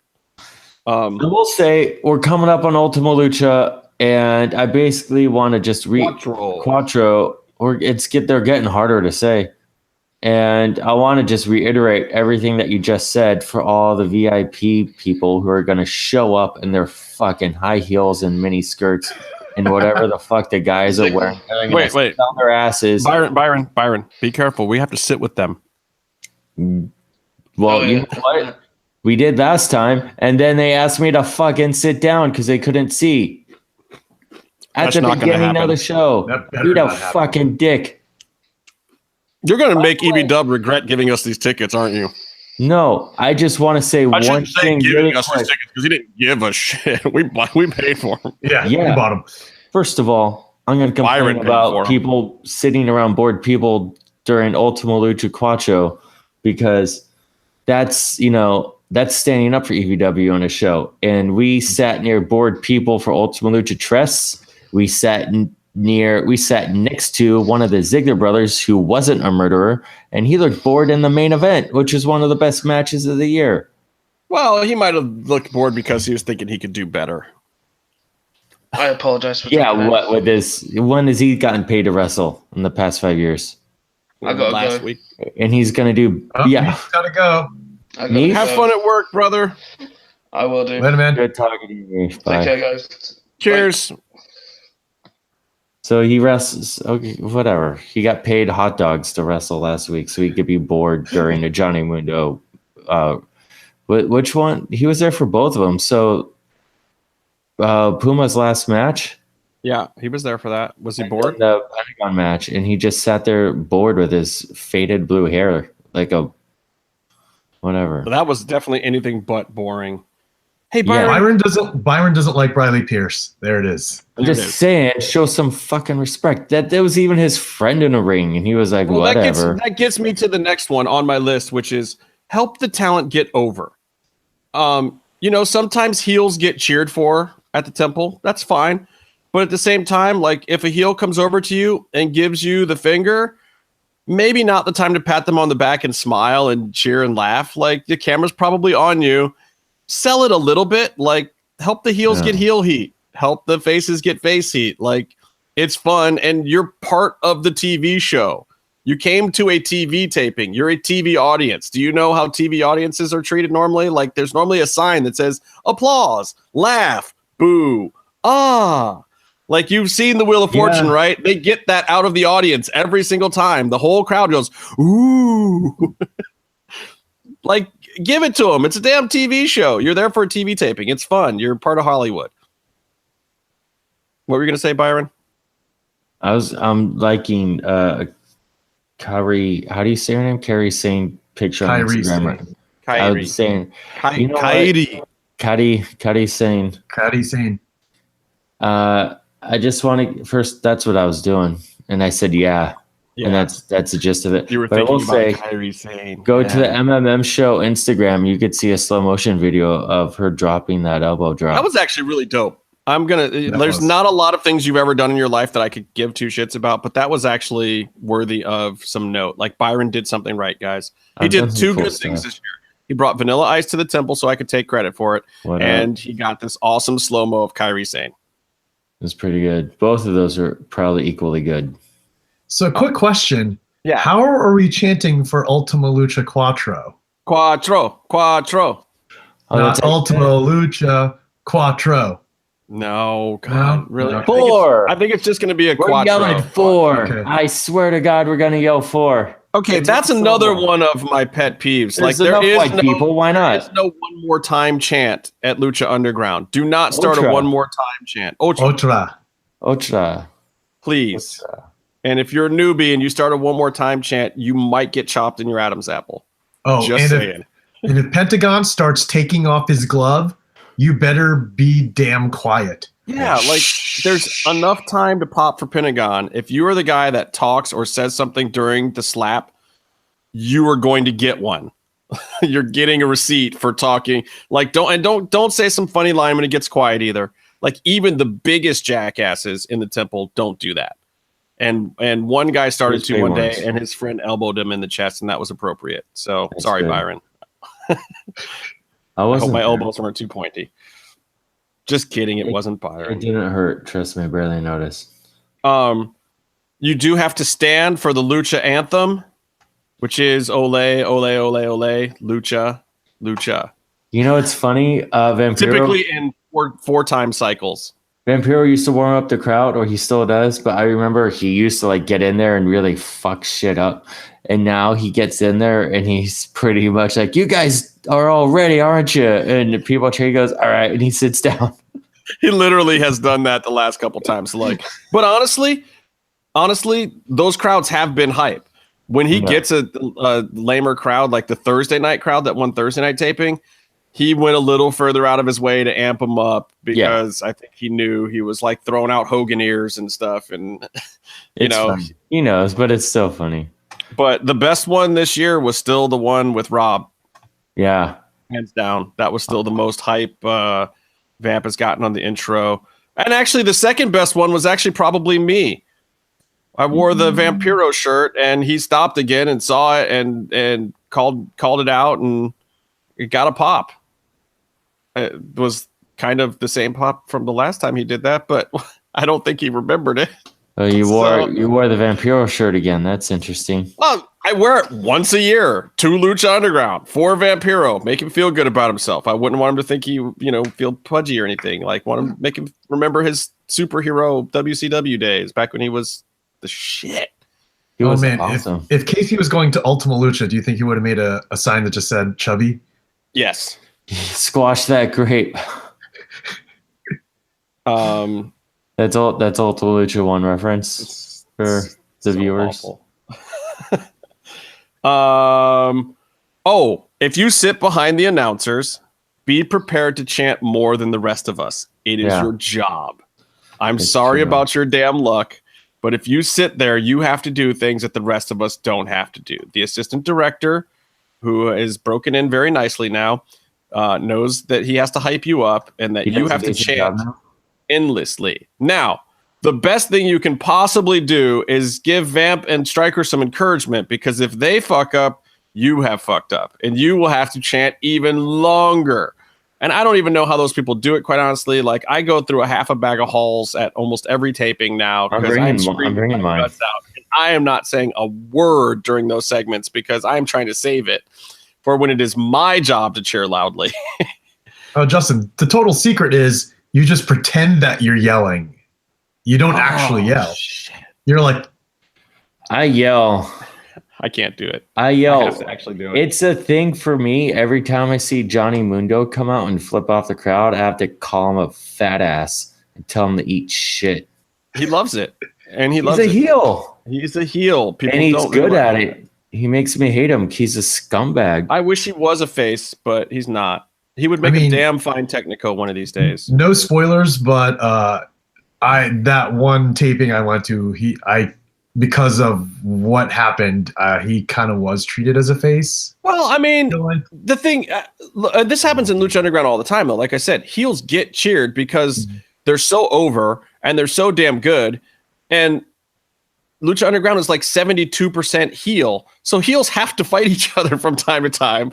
So there's going to be times where a heel is a bit more of a face. Like whichever heel is more tweener is going to get the face pop. Yeah. That's just going to happen. I mean, it's just funny because my girlfriend was so confused. She's like, wait, who are the good guys and who are the bad guys? Because everyone's getting cheered. I'm like, oh, yeah, we cheer some of the bad guys. We have a girlfriend. Who? Always bringing up our girlfriend who goes to wrestling shows. Wow. 2 shows. Byron. It's weird. To be fair, just bragging about having a girlfriend who goes to wrestling shows. To be fair, Byron, shut up about you used to have girlfriends that went to wrestling shows. Yeah, that's true. Now you have restraining orders that go with you everywhere. I don't think it's legally restraining order. It's like a strong suggestion. Yeah, but it's worded in yardage. A legal strong suggestion. I think when they put down actual measurements, though, Byron, that's like a sign. I mean, listen, I work and currently live in Florida, so technically there are no laws around me. That's probably true. So where was I at? No one knows.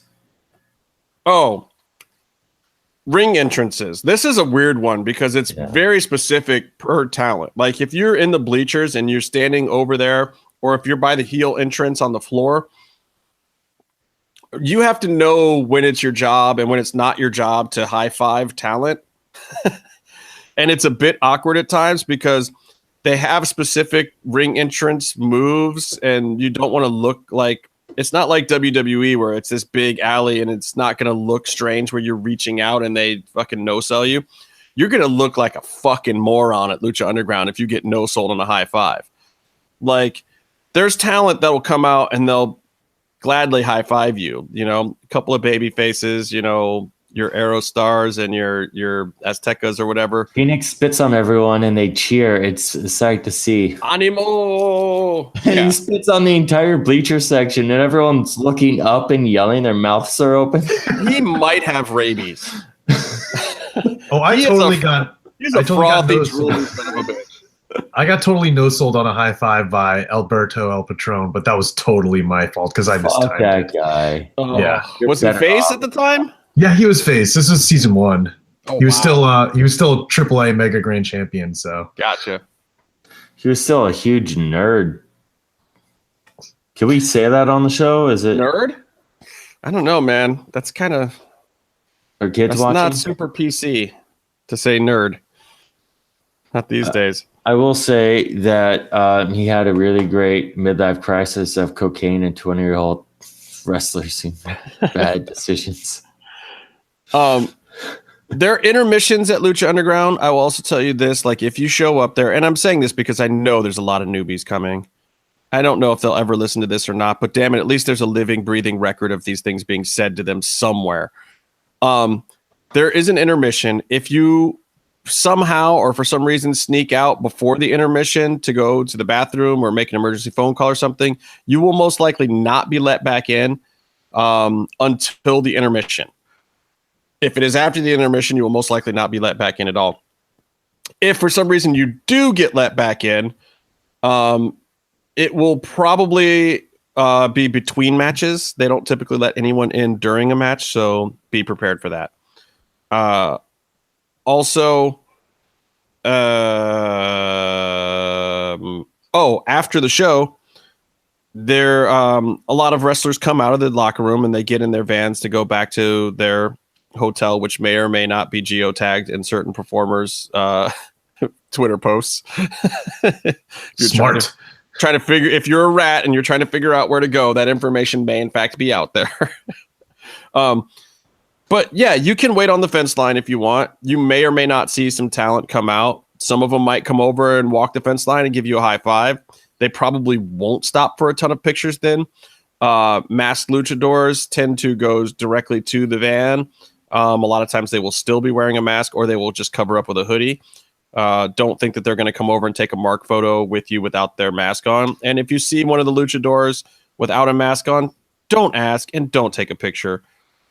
Casey did that already, so that really could actually get you punched in the mouth. So I just advise not to do that.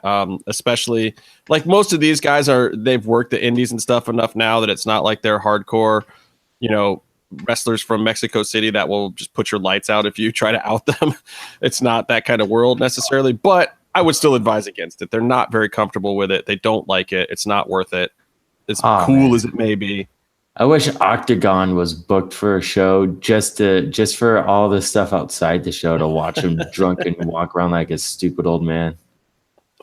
Just getting into fights, having friends pull guns on Flamita.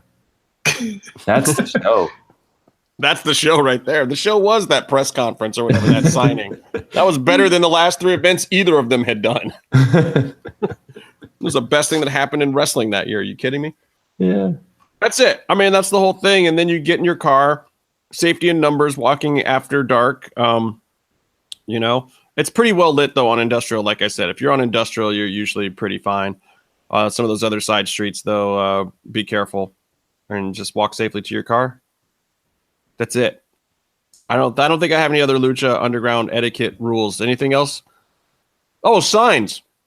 You can make signs, but you got to get them approved, and you have to sign a materials release. I mean, they can't be giant, and you can't hold it up the whole time. Use it for your spot. Cheer your one guy. Put your shit down. This ain't fucking ECW in the 90s. Yeah. I mean, I think you also have to get certain T-shirts signed off on. Like, obviously, MMM show's already covered, but someone else in the chat mentioned that. But when I brought my made shirt, I didn't have to sign anything. So no clue how that all works. Well, you're supposed to. If it's your artwork, any materials that they have, because it's done more like a TV show. It doesn't fall under the live event statutes that a regular wrestling event would fall under, because it is considered a TV taping and is not considered a live sporting event. WWE, however, is considered a live sporting event, so they fall under the fair usage rules. Lucha Underground does not. They can't show the other logos. They can't show material that you created.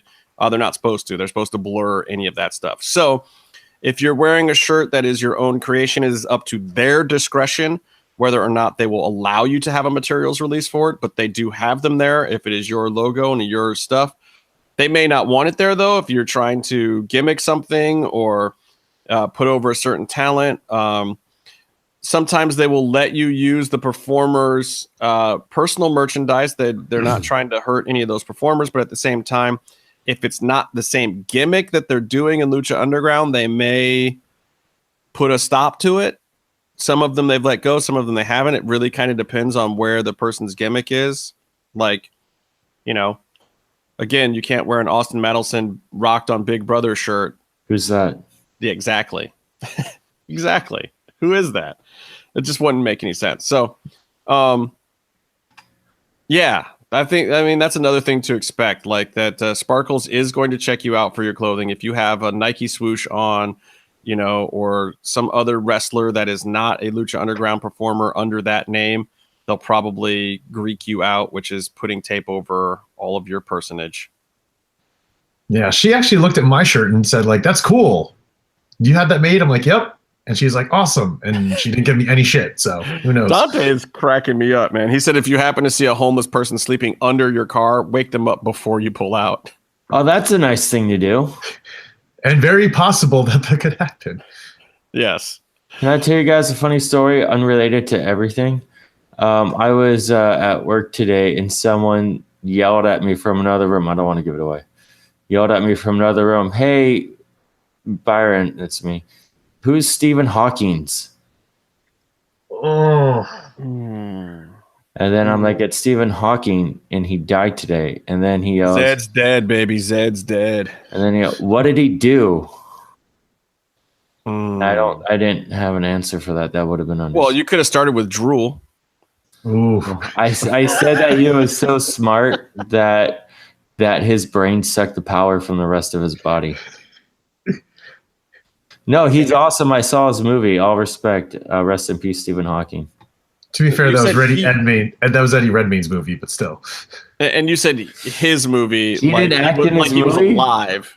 He's not alive anymore, Byron. You can't say it present tense. But it was about him. It was a biopic. It's a biopic.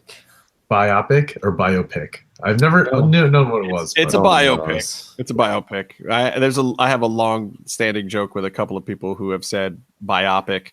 You could just say it was about him. It's definitely a biopic. People don't know how to pronounce that. It was about him. Yeah, just like a show like Byron does is a Reno show, not a Reno show. It's a hit show. Cash and checks. Cash and checks, big money. You guys got anything else you want to add? I'm really stoked for this weekend. The three of us will be at the temple. I don't know if Where's Casey will be there, but you can buy a shirt and maybe it'll help us find him. And the link to that is just below. Shout outs to the Wrestling Guys store. They have Vampiro tomorrow, I believe, down there. So you guys can go and give him chubby chance or whatever you want. Good luck. About almond milk. Might slap you in the mouth if you fuck with it. That'd be awesome. I want to see him fuck someone up. He's a great guy. He's a nice chop guy. someone He's in the just throat. insane. He's just, and it might all be a work. Who knows? Who even knows anymore? Dude, I love Vampiro. He's funny, but he's one of my favorites. I remember when he came to WCW and Hoovy was having a hard time over the Vampiro spike because Hoovy had a Michinoku driver too. Yeah, he was the Hoovy driver. Called it the Hoovy driver, which is cool. He also had the 450. So, like, if you're a luchador who gets to have the 450 as a finish, that's awesome because they all want it. So keep that. Let Vampiro have his nail in the coffin. Yeah, his nail in the coffin spike. I mean, it makes sense. He's a vampire. Well, maybe it doesn't because he's giving other people the spike. Yeah, maybe that doesn't make sense at all. Well, nail in the coffin because he lives in a coffin. But you wouldn't want to nail your own coffin if you sleep in it. Yeah, maybe this doesn't work at all, Byron. His entire gimmick is contradictory. Maybe we should rethink the whole thing. You put people in coffins. Anyway. Yeah, so Wrestling Guy store, check him out.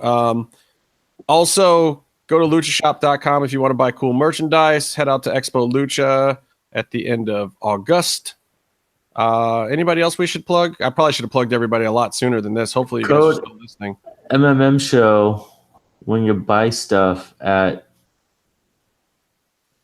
What are you talking about? You're trying to get a Teespring discount? You can't do it. It has to be through the link. You have to click the link. Mass Republic, those guys are dope. Oh, they have a code for us? I'll have to ask Kevin Kleinrock if he's got it still works.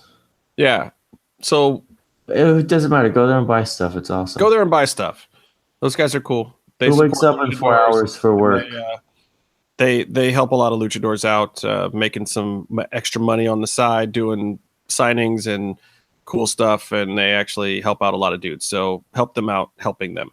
Anyway, that's all I've got. You guys got anything else? Fuck no. Cuatro this weekend, baby. It's going to be fun, which means we're going to be sitting on information until summer that other people don't have. It's going to be awesome. Oh, Cult Icon has something to say. Do you want to sign off now? Oh, no, I do. I loved that series. And you can find the link on our Twitter page of the 100 best Lucha Underground matches of all time. I was getting a little dispute between 1 and 2, both which were awesome matches and both which are actually in my top 10 of all time. But I felt that number 2 should have actually been number 1. So go and read it. Go and read the list, the last 20, see what you think. I think it's actually very well researched. It's good information. It's a nice little walk down memory lane and catching somebody's perspective on some of the fun matches in Lucha Underground and why those matches matter to you guys, the fans. So check out that article. It's good. I helped them with it, and we put a lot of effort into it. Yeah, you didn't do shit. Who are you kidding? I haven't even read it. You haven't read it yet? No, I do this thing where I've been holding the camera all day. And I know, you've been working all day. Don't blame Byron. I'm sure Casey has probably read it and thoroughly analyzed it, but once again, where's Casey? I'll read it when I get a chance this weekend. Yeah. I just have to somehow get to the point where I'm on a plane, and I have a fucking long day tomorrow. Check out Cult Icons 100 Greatest Lucha Underground Matches. Check out Twitwow's show from earlier today if you want some insight on storylines from DJ and Roach. Good episode. Check out Dante Oblivion's episode tomorrow night because they're going to give away the last probably tickets that will be given away to Ultima Lucha this weekend. And do we still have 2, Byron, or have we given them away during the show? I have. We have people wanting them. I haven't checked my DMs. Me, but then I don't know if there's a even if you listen to this tomorrow or later in the week, check back with us because if there are tickets out there available, we'll probably know who's got them or we might still have them. So hit us up if you want tickets to Ultima Lucha 4.